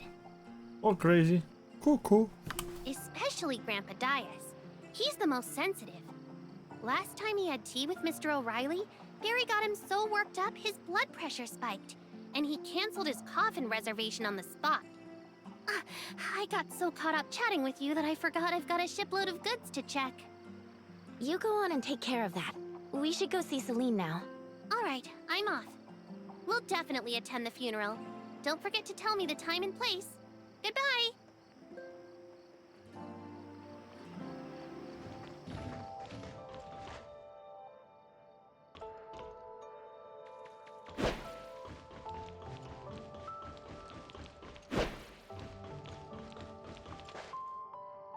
I just saw Yako heading toward the riverbank.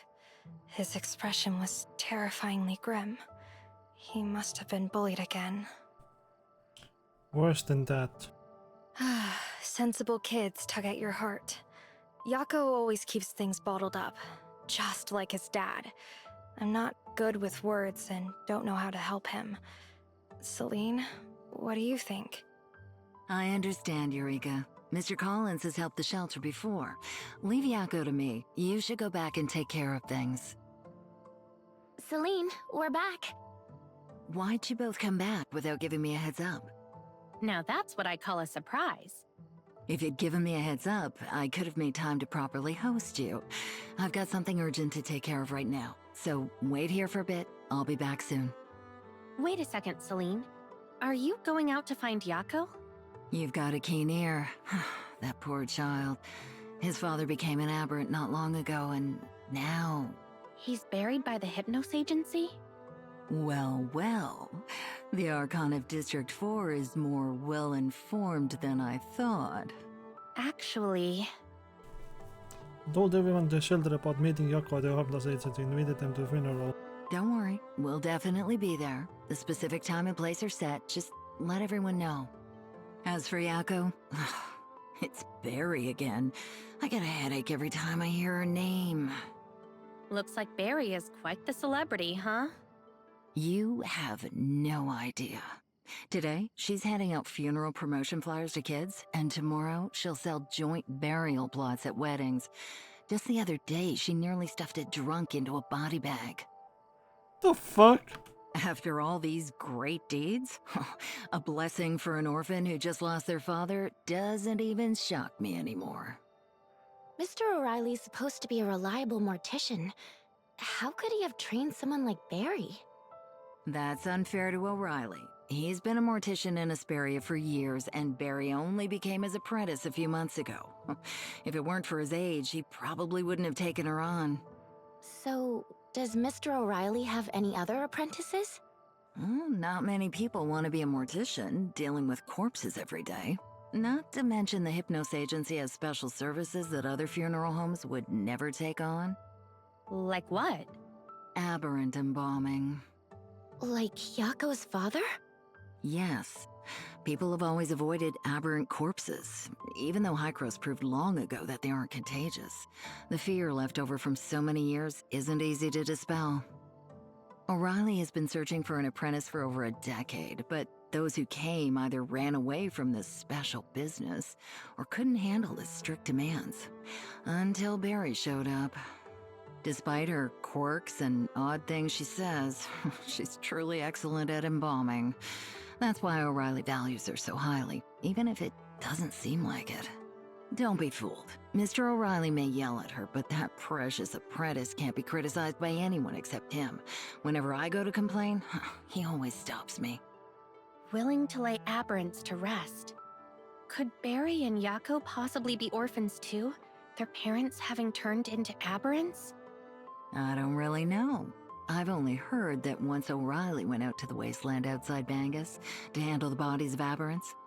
It's famously desolate there. Even the hyenas won't go. Just as O'Reilly was preparing the body, he noticed a little girl in a black dress sitting silently by the grave he had dug, staring at him intently. Celine, that little girl must be Barry, right? Indeed, that was her. I heard Barry watch the entire embalming without looking away, and even wanted to try it herself. Mr. O'Reilly saw her potential and brought her back to his office.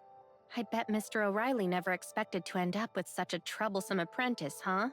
Barry can be a bit unreliable, but she always does whatever Mr. O'Reilly tells her.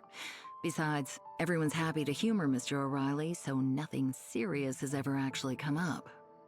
After staying in Asperia so long, even with the most advanced suppressors, who knows when someone might turn into an aberrant?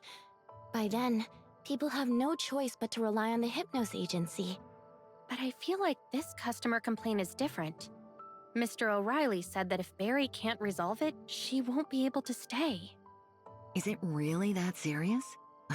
We need to hurry and find Yako, or I'm scared Barry's going to cause even more trouble. Why do the hyenas always pick the busiest times to cause trouble for me? Celine, go focus on your work. We're more familiar with Yako's situation than you are. Let us handle it. Then I'll leave you to it.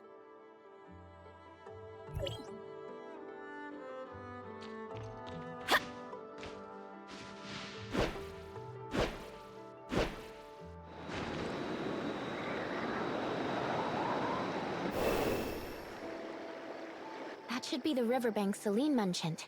The one Yako often visits. Hey, is that Barry? Hey, Yako! Try this seaweed. It's my favorite. So crunchy and delicious. Not a fan, huh? No worries. Want me to do some magic for you? It'll be amazing! Come on! Karen, put on the whole show for him! Is she trying to cheer Yako up? Hey! Don't go, Yako! I'm really serious. Please withdraw the complaint. Hey, isn't that Yako? What are you doing spacing out here? Aren't you supposed to be going home to take care of your dad today? Oh, wait. Yako's dad turned into a monster and almost ate him. We need to stay away from him. Be careful not to get infected. Oh my god, this is so annoying. You're all wrong. My dad isn't a monster. They're just two... Asshole. You little brats. Stop bothering my client. Who are you? What does it matter to you? Wait a second. I know her. She's the one performing tricks at Bangus Port, and she's known for forcing things on people. My mom told me to stay away from her. What's there to be scared of with magic tricks? Plus, you get some free stuff to grab. That's my favorite. Don't go over there. My mom said she's the Reaper's messenger. We're absolutely not allowed to watch her magic show or bring her things home, or it'll bring misfortune on the family. Looks like I'm still a bit famous. You two, hold on to these flyers. If you don't hand them out to 20 people within 10 days, you'll suffer misfortune. No, don't come any closer. This mischievous kids panicked and scattered in terror. It's done! How's that, Yako? My flyer of misfortune was awesome, right? Want me to make a few for you for self-defense? Why so quiet? Captivated by my charm? Since I helped chase off those annoying kids, why don't you withdraw that complaint? Pretty please? You went through all that trouble just to get me to withdraw the complaint? Of course! If this isn't resolved, I won't be made full-time. I'm planning to open a branch of our agency back in my hometown, you know? So, could you give it some thought? I thought it through. My answer to you is 2 words. Hey! Which 2 words? Yes, ma'am? Complaint withdrawn? Or, of course? Leave me alone! That's 3 words. Look, after I resected her and left, Perry collapsed in despair. Leave me alone? That's clearly 3 words. Yako, what else do I have to do to make you happy? Barry, at this rate, I think Celine's going to end up with another harassment complaint soon. Oh, the Reaper! You're here! I've tried so hard to make him happy. Why is he still so angry? You're a fucking idiot. You chased off those kids who were bullying Yako and protected him. That was good. But have you considered that Yako doesn't actually want to be happy right now? He needs something else. Something else? Like what? He just needs time to mourn. My master did say the bereaved need time to grieve. So there's always a moment of silence at funerals. But Yako already had his moment of silence at his father's funeral. That's not how this works. That's just the beginning of mourning, not the end. It's a feeling you can't really understand unless you've experienced it yourself. Why can't you just tell me what I can do to help Yako's mourning come to an end faster? You can't make it faster, stupid. Looks like Mr. O'Reilly was right. She really isn't ready to become a full-time employee yet. Not understanding this feeling just shows how fortunate you are, Barry. If I could, I'd like to be as lucky as her. No one can escape loss forever, but experiencing it a little later isn't so bad. Yeah. Barry, just give Yako some time, all right? These things can't be rushed. But I am in a rush. Are you though? Authorizer, Valkyrie wants to see us. Now what? What is Ancient of Clemency wants of us suddenly? The heirs of Ida? Perfect. I have a few things I want to discuss with her too. Seriously? Barry, we've got work to do, so let's head out. Don't bother Yako yet. The more you rush him, the worse it gets. If Scarl were to die in front of me now, would I finally understand Yako? But he's not here. Are you fucking for real? She talks like she's gonna fucking cause a scene or kill someone. What the fuck? Fine. Since I can't resolve the customer complaint right now, and my master won't let me do anything else, I guess I'll just focus on my own matters for the time being. My dear Reaper, I'll bring you back to Lockhart. Ow! Why does it still hurt? What? Even though the death contract failed, at least I've ruled out one wrong option.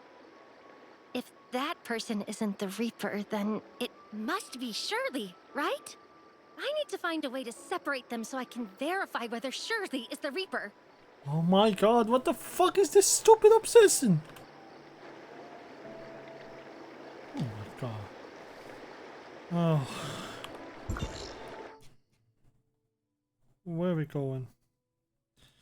The most annoying place on the map, shitheads. Okay, not that annoying. Actually, I luckily chose the high ground. I forgot which one was the high ground. In relation to the spot I'm actually going to, so...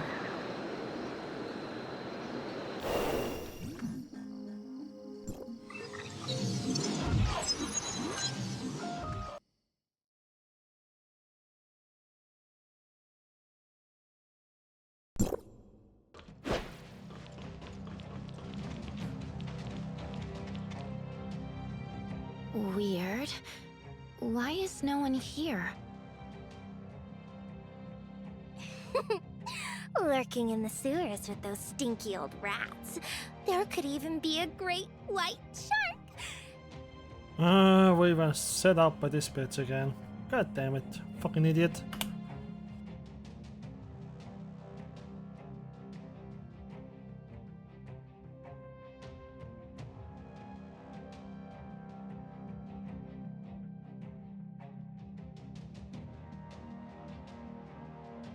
It's a rare date. How could Salady allow any third wheels to interrupt us? Right, Shirley? Salady? Wait, that wasn't Valkyrie who contacted me just now. It was you? Of course. Bingo! Just as I thought. Shirley not only has overwhelming power, but her intellect and reflexes are perfect too. No wonder Salady is such a big fan. Salady, that angel of clemency who has been chatting with me about Shirley? What are you doing here? Oh, hey babe! We finally meet! Remember the riddle game we played in Kylo? So, she really did harass you on my account. Back in Kylo, she was stalking me, sending all sorts of weird gifts and letters. I thought she was just joking about it, but she's actually a stalker? Oh, come on! Stalking? That was clearly Salady's gushing love gaze. She just wanted to be as close as possible to the sage's most beloved creation. And breathe the same air as Shirley. Ew. Ew, indeed. What the fuck? She thinks she's the best angel of clemency, so she's always trying to challenge me to prove it. Oh, no. It's not a challenge. It's an intimate communion between two souls and bodies. Salady only wants to pay the highest tribute to the sage's masterpiece. My dear Shirley. What the ew shit is that? So everything in the chat logs is true. That's a problem. She's been harassing you all this time. Why didn't you tell me? I thought you already had too much to deal with in Kylo, and I didn't want to burden you, so I kept it from you. Your problems will never be a burden. Hey! You two are so busy whispering to each other, you forgot about old Salady, huh? Back in Kylo, Frigg told Salady to carry out a secret operation and not to cause any trouble. You guys won't even play with Salady. She's about to explode from all this pent-up anger! Looks like Salady won't rest until she gets a fight today. Quick, let Salady experience Nemesis's full power. Wait, you two. It's too late to run now. Salady can take your head off with just a wave of her hand. What? Why are you dying? It hurts so much. What's happening? Ow.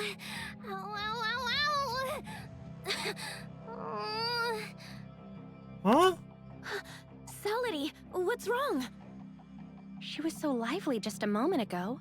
Why did she change all of a sudden? Is she playing some kind of trick? Move aside, everyone! Barry? She's not doing so well. Let's find a quiet place. I can help her. What the hell? Salady. It hurts. It really hurts. What the fuck is happening? Daddy. Mommy. Salady wants to be taken care of. No. Please. Fucking cringe ass wording. The fuck is this? Don't worry. I'll find a way to make you feel better. How about just tell what the fuck happened? Sleep well, Salady. We'll all be here with you. Always. Really? I didn't expect you to be able to heal like that. She does look a bit better, thanks to you showing up in time. Wait, what are you doing here? Weren't you supposed to be... This isn't the time to relax. I only eased her pain temporarily during her episode. I haven't healed her completely. You should see a professional as soon as possible. I remember Salady telling me she once had serious kidney disease. Oh. Could this be related? The Angel of Clemency's transformation technology essentially uses omnium to alter a person's body, but it can only take effect on those who have undergone aberration. So, her problem is probably more complicated. I've already notified Valkyrie. She should know what to do. I don't even know what you mean by Valkyrie or the Angel of Clemency, but I doubt any of that will cure her. Why do you say that? Do you even know what's wrong with her? I don't think she could have survived such severe organ failure. The tech that altered her body has frozen her at the moment of death, saving her life, but trapping her in constant suffering. How do you know the creation principles behind the Angel of Clemency? Is this the creation principle behind the Angel of Clemency? The specifics are complex, but broadly speaking, it involves using modified technology to halt the aberration, allowing the body to stay in the process of aberration. Or something like that. I don't know anything about your omnium technology. I'm just talking about what I've seen. Have you seen any other Angels of Clemency? We have many people like that in Lockhart. Lockhart? It seems it's time for a proper introduction. My name is Barry. I'm from Lockhart, and I'm 216 years old. I've come to welcome the Reaper's prophesized return. Don't believe me? I'm telling the truth. About 1,000 years ago, the Reaper was cast from Lockhart, so we no longer die. In vengeance, the Reaper cursed us with eternal suffering and punishment.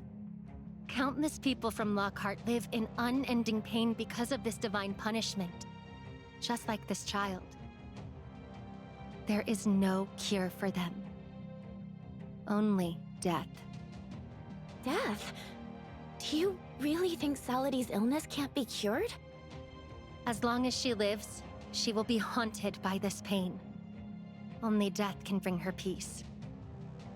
I came to bring the Reaper home and give the people of Lockhart peace. So, I suggest you... Enough, Barry. Salady has just found some peace. She's fighting tooth and nail to stay alive, so she sought the Angels of Clemency for help. We're all trying to save her. How can you say that? I don't care how old you are, where you're from, or your myths.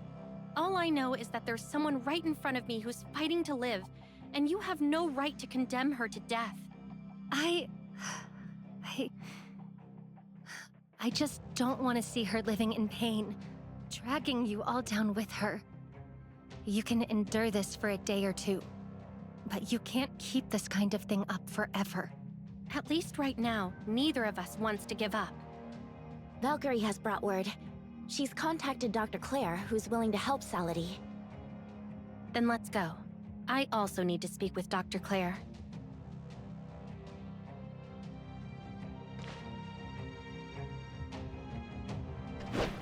One still have a chance. I'm gonna fuck around and find out with this. I'm not losing.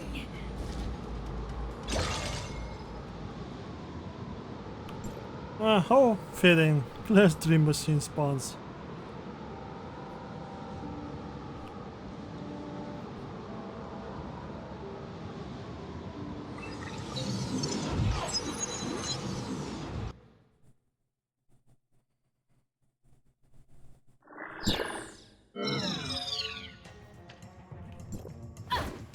What was the most annoying thing I get?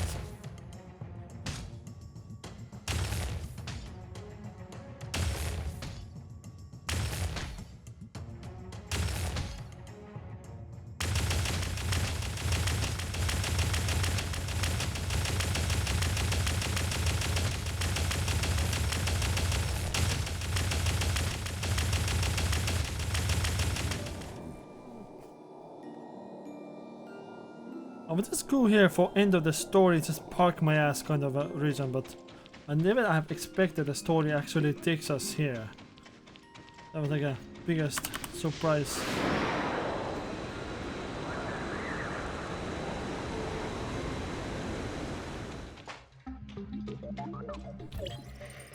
Claire rushed to check on Celity as soon as she heard of her Thank goodness you condition. took the right first aid measures in time. Otherwise, she might not have made it here.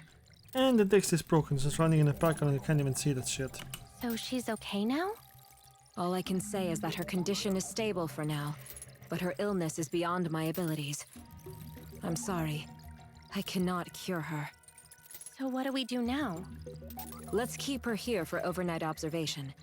If she recovers quickly, she should be able to go home by tomorrow.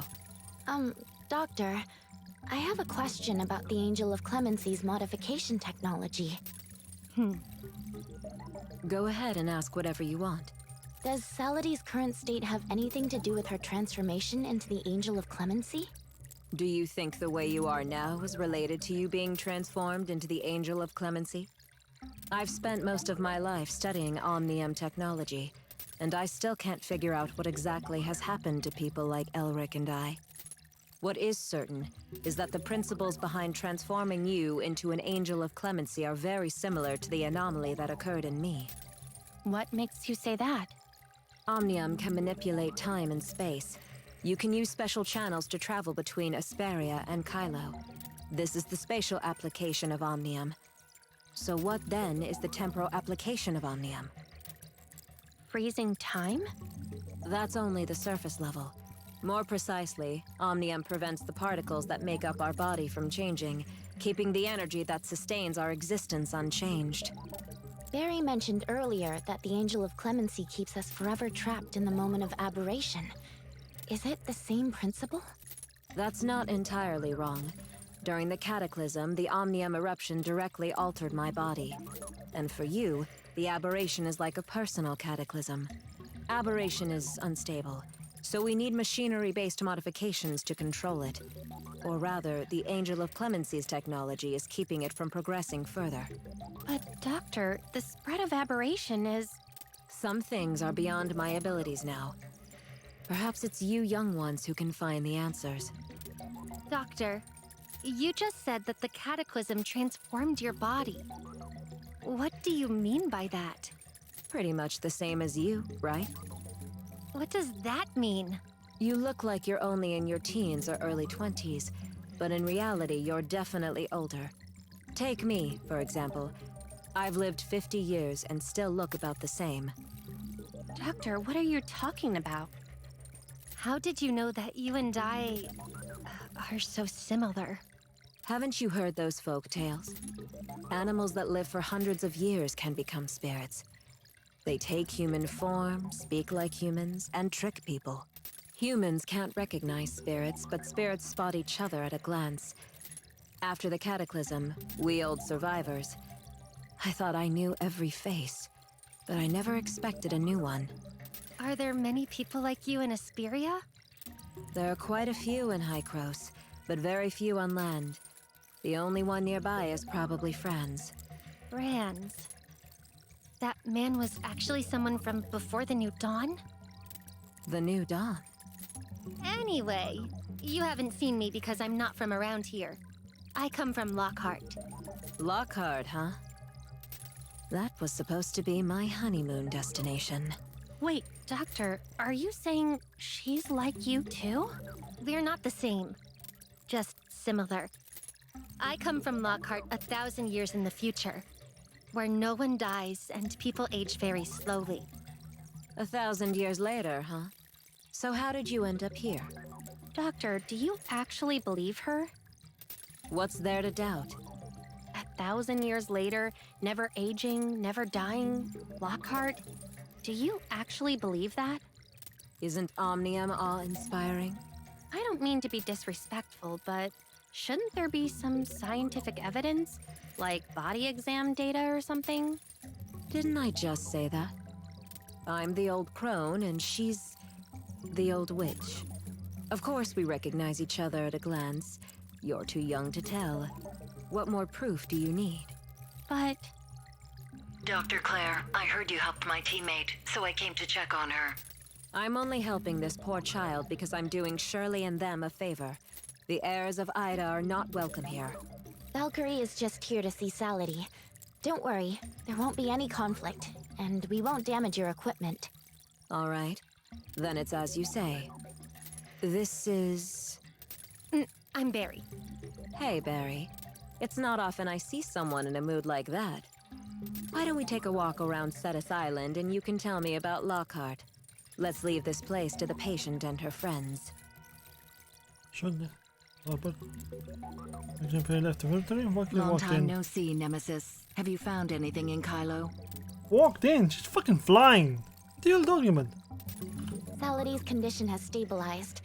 The doctor wants to keep her under observation tonight. And if all goes well, she can go home. Her illness is incurable. Worrying about it won't change anything. Is it only her illness? Aren't all those granted the Angel of Clemency the same? It looks like they've been granted eternal life, but in truth, they're damned to eternal suffering. Suffering in return for great strength, though, right? If I could be restored to normal, I'd give up this power in a heartbeat. Is this why you've been refusing to use your own power? No wonder Salady hates you so much. If she heard you say that, she'd definitely scold you for not knowing what's good for you. Is it really a good thing to trick a little girl into thinking that power can solve all her problems? Power certainly can't solve every problem, but that doesn't mean it can't solve anything. Refusing to use your power like this isn't the smartest idea. The Angel of Clemency is a fate we can't change. It's better to learn to accept it and make it work for you than to reject it entirely. If you're willing to make good use of your power, you and the Authorizer might have a smoother time in Kylo. Who knows? How could you possibly know? You are the Sage's magnum opus, the finest of his creations. If it weren't for the limits you set on yourself, no one could touch you. Don't you ever miss that fearless side of yourself when you were Nemesis? You never needed anyone's protection. Instead, you could protect everyone else. For example, Authorizer. What happens between us is none of your business. Getting promoted really changes things, doesn't it? Your tone's gotten a lot sharper. I guess from now on, I should start calling you Archon. The Angel of Clemency is nothing but the Sage's dark machination. Why do you impose this tragedy on her, and then shamelessly demand she accept it as if it's some kind of divine miracle? Since the Cataclysm, Ida has been full of people with tragic lives. Everyone accepts that, so why can't she? Moreover, the Angel of Clemency gave her a second chance at life, a fortune many can only dream of. Salady, for instance, fought tooth and nail just to earn the chance to become one. Back then, I was merely a weapon driven by madness, only capable of hurting everything I held dear. That version of me isn't worth reminiscing about. I am Shirley now, not Nemesis. Are you even afraid of the name that represented power? If you had learned to harness that power sooner, instead of fearing and avoiding it, you would have been much stronger by now. It's painful for all of us to watch you waste the effort the Sage put into you. Think carefully about what kind of person you want to become. I'll take Salady with me for now. I'll make sure she's well cared for. No need for that. I'll take care of Salady. You should know she envies you and gets incredibly jealous. And she's moody. Keep her by your side if you must, but be careful. If she takes a dislike to you, one snip is all it takes. If I accept my fate as an Angel of Clemency, then she could be considered my teammate. It's my duty to watch over and teach her. She's still young. I don't feel comfortable leaving her in your care. That's fortunate. From my view, there is much about her you should learn. Archon, the Sage briefly awakened a few days ago to save Salady. He asked me to tell you. Icarus is outdated, stuck before the Cataclysm, unreliable. Whatever you want to do, rely on yourself, not others. He looks forward to meeting a stronger version of you. What does the Sage really want to do? Perhaps when I face him directly, I'll truly understand. Still worried about Salady? Yes. Salady still needs someone by her side. I used to be a nurse, and I want to stay and take care of her. However, What Barry said earlier has been weighing on my mind. Can you go ask Barry what exactly is going on with Lockhart for me? Of course. That situation matters to me, too. I'll be right back. Okay, that was a long ass conversation. After some treatment, the pain and anxiety's face gradually faded, and her breathing finally steadied. Okay, we get to see the last text at least. That's fine. That's my story. Your turn. I don't think you're truly immortal. You may just age extremely slowly. Just like your fellow people from Lockhart? That's right. I look pretty much the same now as I did when I was 20. But by the time I'm 500, I'll definitely look older than I do now. What are you two talking about? Aging, obviously? The doctor just told me her story. And now it's my turn to properly tell her about Lockhart. Perfect timing. I want to hear this story too. Lockhart used to be part of Ida, but everything changed on the day of the New Dawn. What's known to you as the Cataclysm. Those born before the New Dawn, like most people here, age and die, living at most around 100 years. But for those from Lockhart, everyone born after the New Dawn hasn't aged a day. You say you're from Lockhart 1,000 years from now. So Lockhart hasn't had a single death in 1,000 years? Yes. According to our ancient legend, the New Dawn marks the end of the Divine War. The God of Life triumphed over the God of Death, and from that moment on, death has avoided Lockhart. The Divine grants life, calls upon the people, punishes sinners, and favors the righteous. This is the unchanging belief of the Lockhart people. What does that mean? The Divine grants life. Death is the end of life, yet also a beginning. This is the natural order in Talmark. Without death, how can there be rebirth?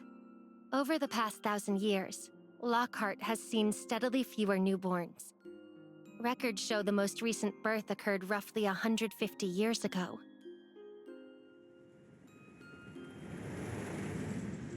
So when they say the Divine calls upon the people, does that mean the Reaper is summoning you, just like the mortals, so you can die a natural death? Yes. The Reaper's realm is peaceful and still.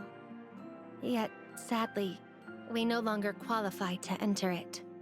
The Divine punishes sinners, means that those who stray from the God of Death are sinners. That's why we suffer, tasting pain and immortality, never finding peace. Your immortality comes with a price? Your intuition is right. Though death has left Lockhart, aging and illness remain. Over time, the joys of life have been completely eclipsed by suffering. Life is worse than death. No wonder you've always thought of death as a good thing. Huh? You finally believe me? Looks like you might actually be the Reaper after all. You still haven't explained that last line. What does the Divine favors the righteous mean? The Reaper favors the kind and righteous, granting them divine favor and unique abilities. I am one of the divinely favored individuals, and my objective is to bring the Reaper back to Lockhart.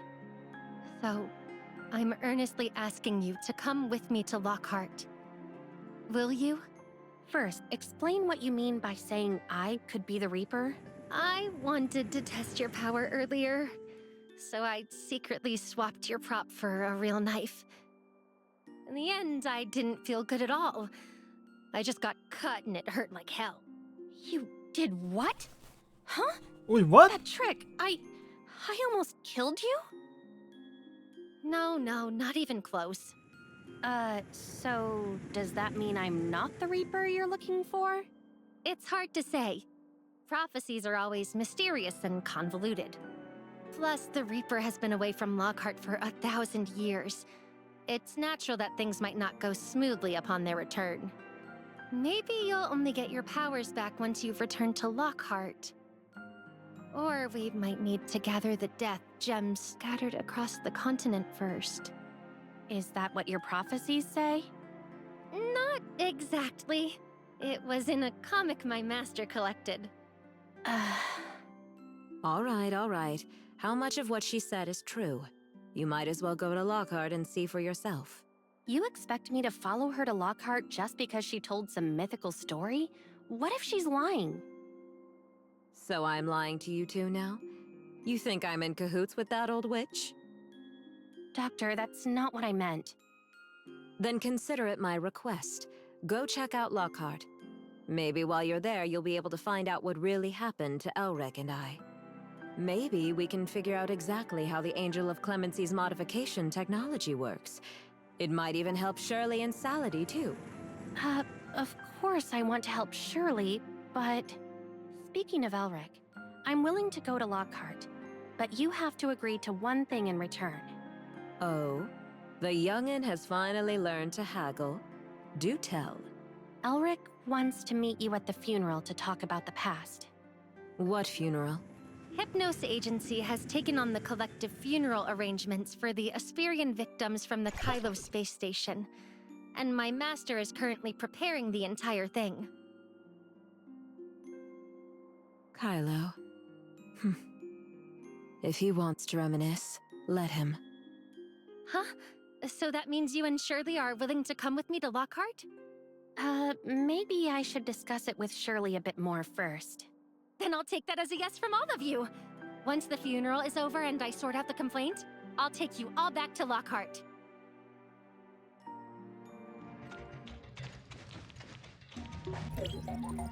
That's surely everything. Go. And it cuts off again. Go? Go! No matter what history lies behind the prophecy Barry told, it's clear she wants to end the Lockhart people's imperfect immortality. According to Dr. Claire, there are many similarities between the Angels of Clemency, herself, and the people of Lockhart. Do you think a method to end immortality could be used to heal Salady, and maybe even you and the doctor? Earlier, when the Icarus Legion was about to take us home, Linsis asked me a question. Shirley, don't you have anything you want to do for yourself? I sort of remember. Well, I've thought about it for a long time, and I still can't come up with an answer. Earlier, Valkyrie recommended that I think about what kind of person I truly want to become. Have you figured out the answer yet? Not yet. But from what we're hearing about Lockhart, it sounds like we're starting to find some leads, right? I've been quietly worried that each Angel of Clemency's life is frozen on the day they were transformed. In other words, in another 50 years. In 50 years, you'll probably still be the same, and the doctor might be too. But Celine, Zeke, and I, that's what you're worried about? I'd be scared. If people I'm close to were gone, what would I do? The unity of the Angel of Clemency is tied to this. For so many years, only they have truly understood and accepted one another. No matter what, the heirs of Ida have no right to criticize you for being forced to become the Angel of Clemency. So what you want to do sounds a lot like what Barry would do? I don't even know if it'll make a difference now. Maybe, in the end, we'll find that Lockhart's problem has nothing to do with us. But at least now, I'm sure of one thing. I want to figure this out. If it really helps Salady and the others, that would be quite lucky, wouldn't it? I get it. No matter what you choose, I'll be right there by your side. You've always been the one to support me. So now it's my turn to support you. Archon, the funeral site is nearly ready. If you have a moment, please come and take a look. Looks like it's time to go. By the way, let's not tell Barry we're going to Lockhart yet. We don't want her to get too excited and forget the more important things at hand.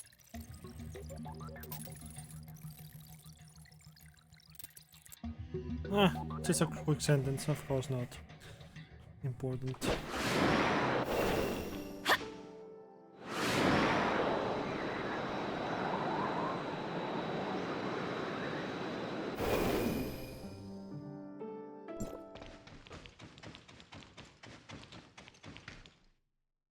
Make sure you eat well, sleep well, exercise, and study. Listen to Lindsys and be a good child. Huh? What's wrong? It's nothing. I was just reminded of something Grandma Lola used to say when she was teaching Carrot. Mr. O'Reilly, you and Grandma Lola, you really are siblings, aren't you? You're usually fearless, so why are you suddenly shy in front of your great uncle? Don't be scared, Carrot. He's family. It's all right, little Carrot. I'm your grandmother's younger brother, John. This is where I work, and this is my apprentice, Barry. Come by anytime you're free. It seems Carrot still needs a little more time to adjust. I'll take her to prepare for the funeral broadcast. See you later. Go on, Barry. Don't we still need to talk about the customer complaint? After Lindsay and Carrot went to venue to help, Perry began reporting to Mr. O'Reilly. In conclusion, I firmly believe I have sufficiently secured the understanding of guest Yako Collins, and hereby apply to return to the Hypnos Agency to resume funerary duties. Well done! And to encourage your growth, I have a special reward for you. Were you expecting that, my silly apprentice? Ah, Mr. O'Reilly, that's too much! Too much! Reaper Shirley, please defend me! I already looked into the complaint, you good-for-nothing. Sorry about that, guests, for letting you see such an unprofessional side of me. Mr. O'Reilly, you look much livelier. Right, it's thanks to you all. Come on, Perry. Hurry and get the invitations ready. Don't just stand there. Yes, Master. Do you agree to let me take part in the Hypnos Agency's other activities? What do you think? I'm getting on in years. Do you really expect me to pull off such a grand funeral? Are you trying to work your master to death? Hooray! Long live Mr. O'Reilly! You fool. What person actually lives forever? Mr. O'Reilly? Archon, Miss Shirley, I'm deeply grateful that the Hypnos Agency can handle this collective funeral. We should be the ones saying thank you. Is there anything else we can help with? That's not necessary. Franz and Hilda have already brought quite a few people to help out, including 2 Kylian folks. Since everyone is working so hard, we can't just stand around. Mr. O'Reilly, let us know what we can help with. Well, all right then. Could you please bring the candles and bouquets from the agency to the venue? I'm not getting any younger, so I need to go rest for a while. Barry, after you send out the invitations, remember to wake me up. I still need to deliver the eulogy for our fallen compatriots. Got it, Master.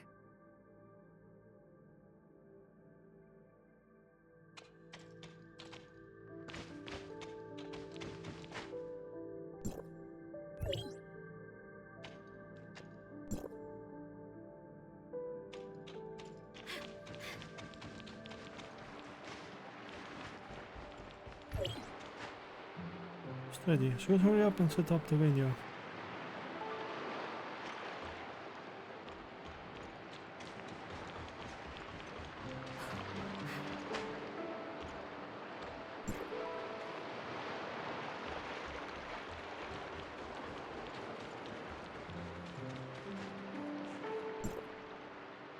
The setup is complete. If there's nothing else, go notify Barry to start the funeral.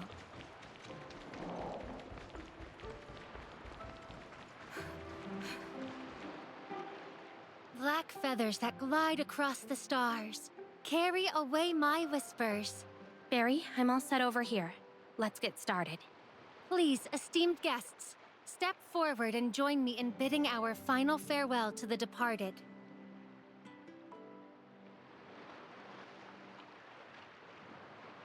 Hello, everyone. I'm currently in Asperia on Ida, streaming live for everyone. After 50 years, we Kylians are finally returning home. It is also the funeral held jointly by Ida's Hykros and Kylos' Apex for the victims of the space station.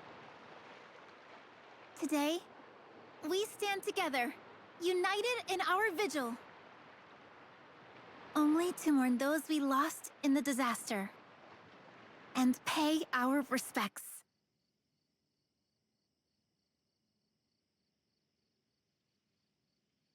Meanwhile, the victims from Vera have also returned home, fallen leaves finally returning to their roots. Now, let us all observe a moment of silence for our loved ones, friends, and fellow citizens who perished in the disaster.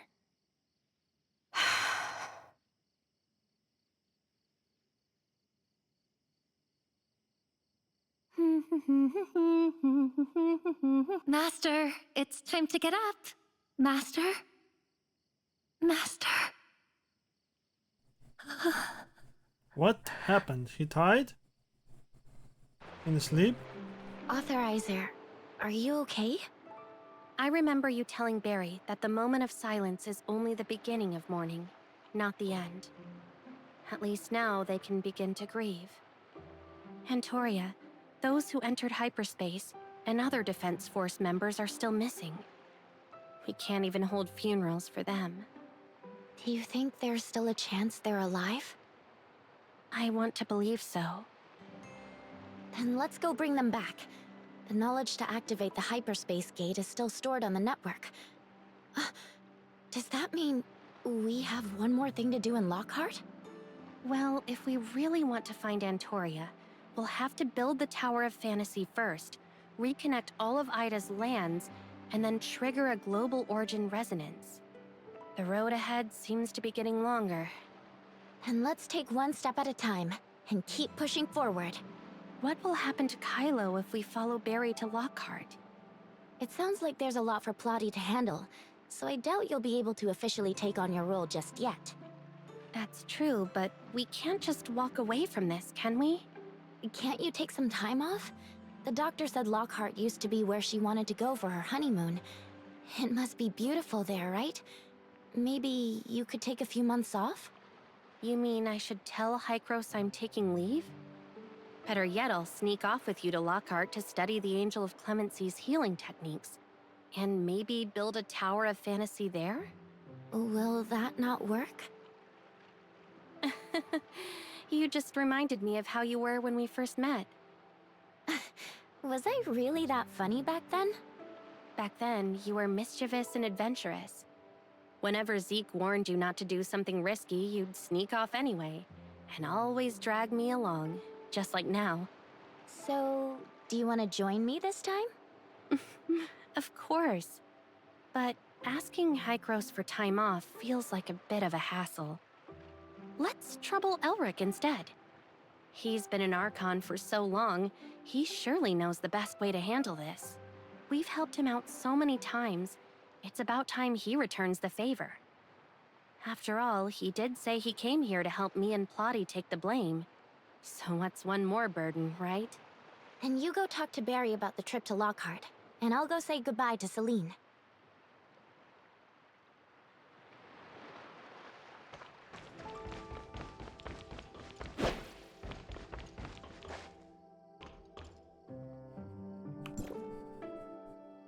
The person matters Harmless Center will be closed for 1 week effective immediately. We apologize for any inconvenience this may cause and ask for your understanding. Why is it closed? Where did Barry go? Could something have happened? Let me go check around.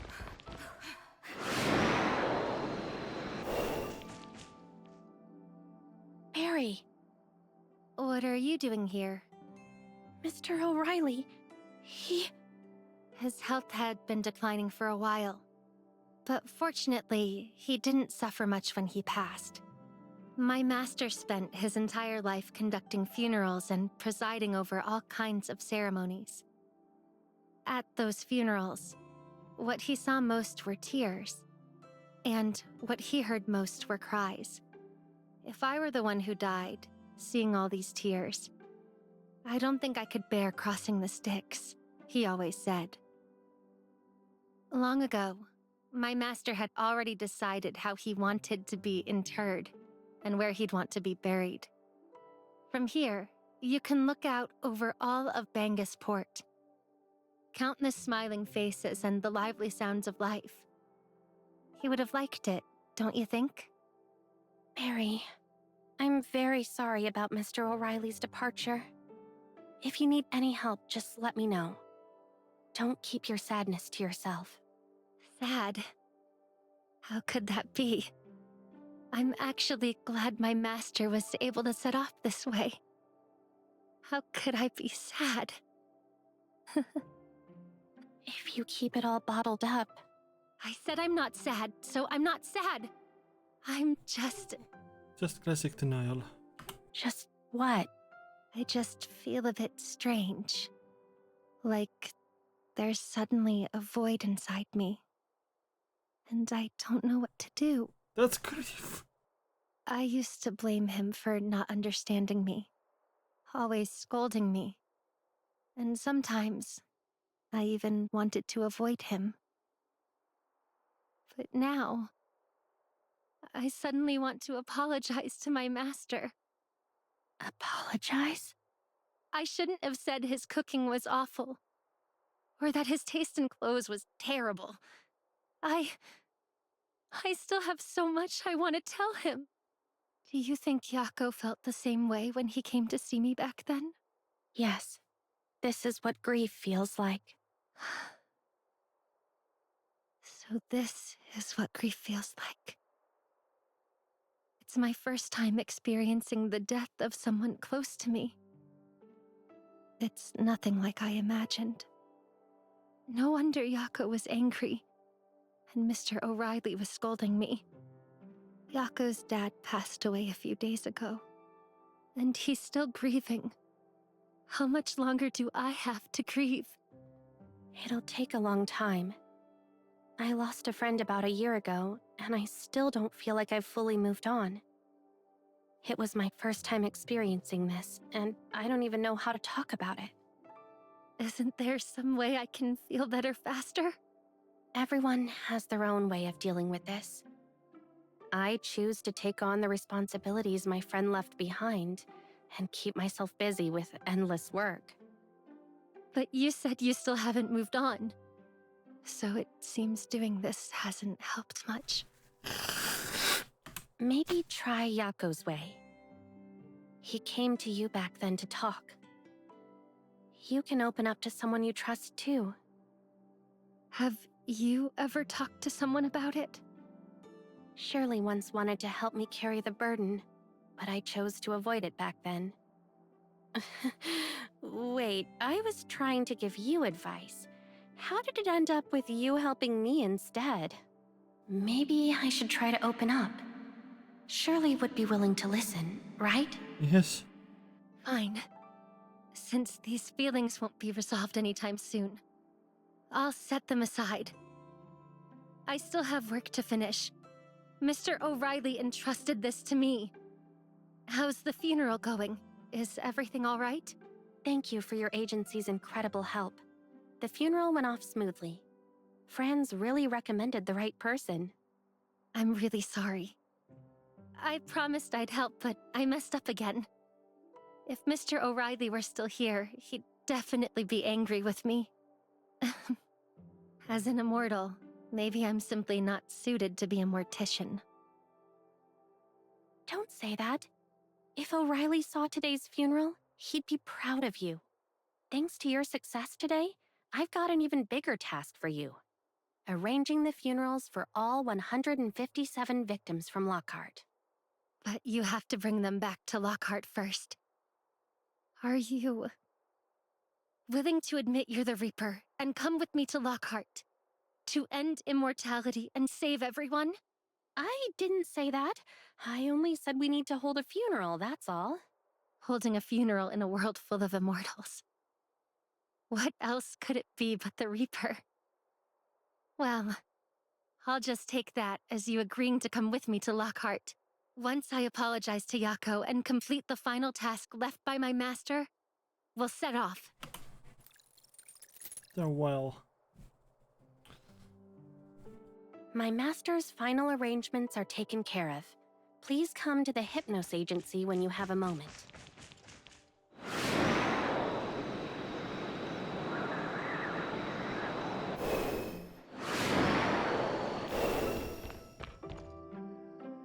Huh. Why are there so many people at the entrance? I see.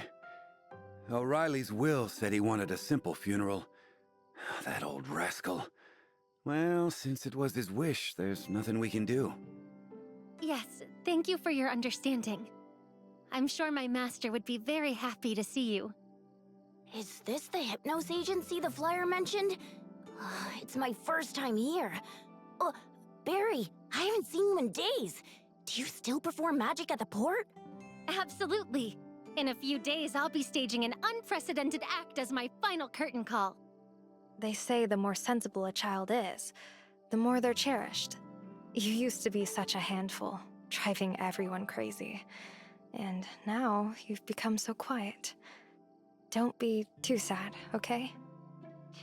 Child. Thank you, Miss Eureka. Don't worry, I'm feeling much better now. Well then, we'll be on our way. If you need any help, just let us know. Thank you. Thank you, everyone. Goodbye. The people and the doorway left. Very wiped the sweat from the brow. Finally done. You're finally here. Yako should be here soon, right? Yako? He's coming too? I thought you called me to talk about going to Lockhart. Well, actually, there's still one thing I haven't done. I still haven't apologized to Yako. Huh? Don't worry. I've already called him. I'll apologize right away. It's just... now I realize how harsh my words were. I thought having you here would give me a little more courage to face him. Barry. I'm sorry, Yako. I was wrong before. I can't believe I wanted you to feel happy about your dad's death when you were so sad. Please forgive me. Huh?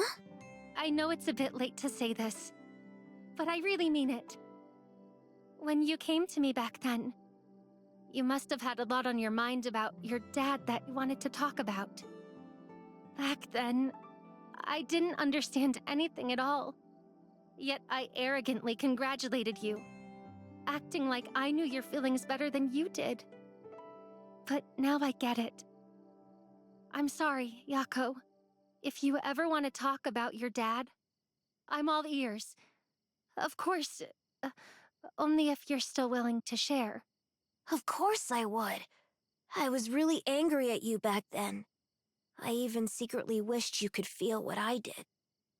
But I didn't actually want to curse you. I was just so upset.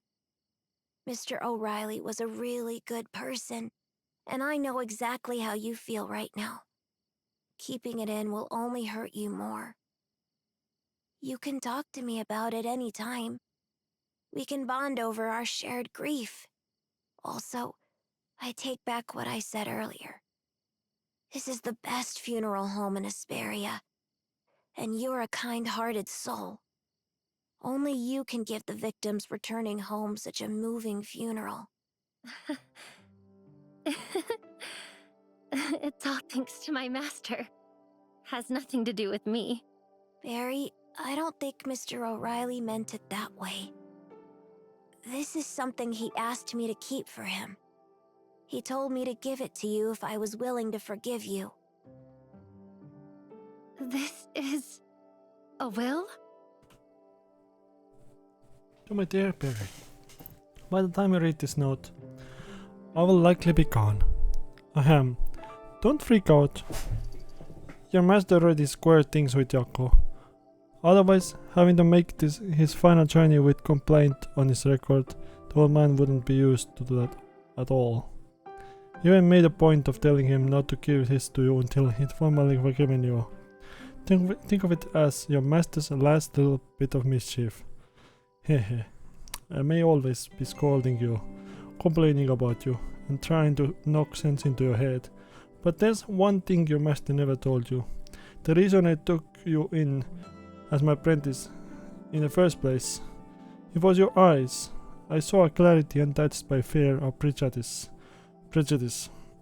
Thanks to that clarity, when you stand before the dead, you'll be more pure and patient than anyone. Out of everyone I've ever known, you are the child most at the home around death. And you are my greatest apprentice. So let's say a fond goodbye to each other, too.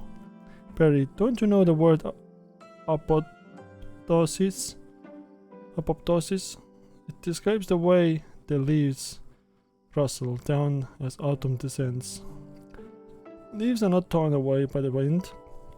When the time is right, the cells of the stem accept their end, and only then can the leaf return to its roots. All creatures are the same. Only by finding acceptance in the end can we make room for new life to take root.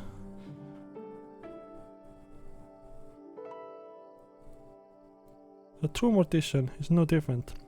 We're the bridge that spans the shores of life and death. Beyond guiding the departed to their rest, we must also learn to embrace the sorrow of the living. Only when you can read the tears of those left behind will you have completed your final journey. You once told me you had never experienced parting from someone dear to you, so you did not know what the feeling was like. If that day truly comes, if it's already here, promise me you'll remember exactly how this feels.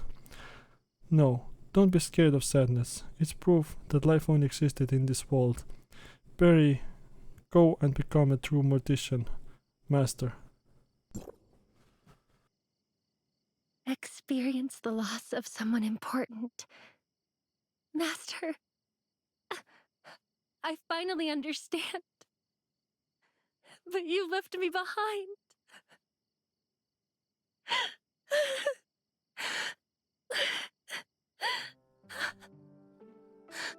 Holy shit, you're making me cry.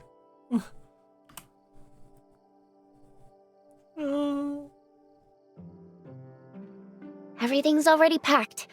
I've contacted Barry. She's getting her something magic transmission array ready. Wait, what? What the fuck? There can't be more story. What are you? Oh, come on. Oh, wait. I saw this already. Oh, yeah, of course. But the Kylo is finished. Wings of Icarus is finished. Yeah.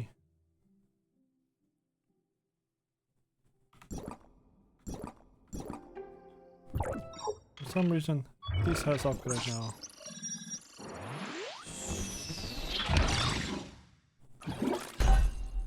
Why? Why is that a thing? Of course, I can't get rid of that. Okay.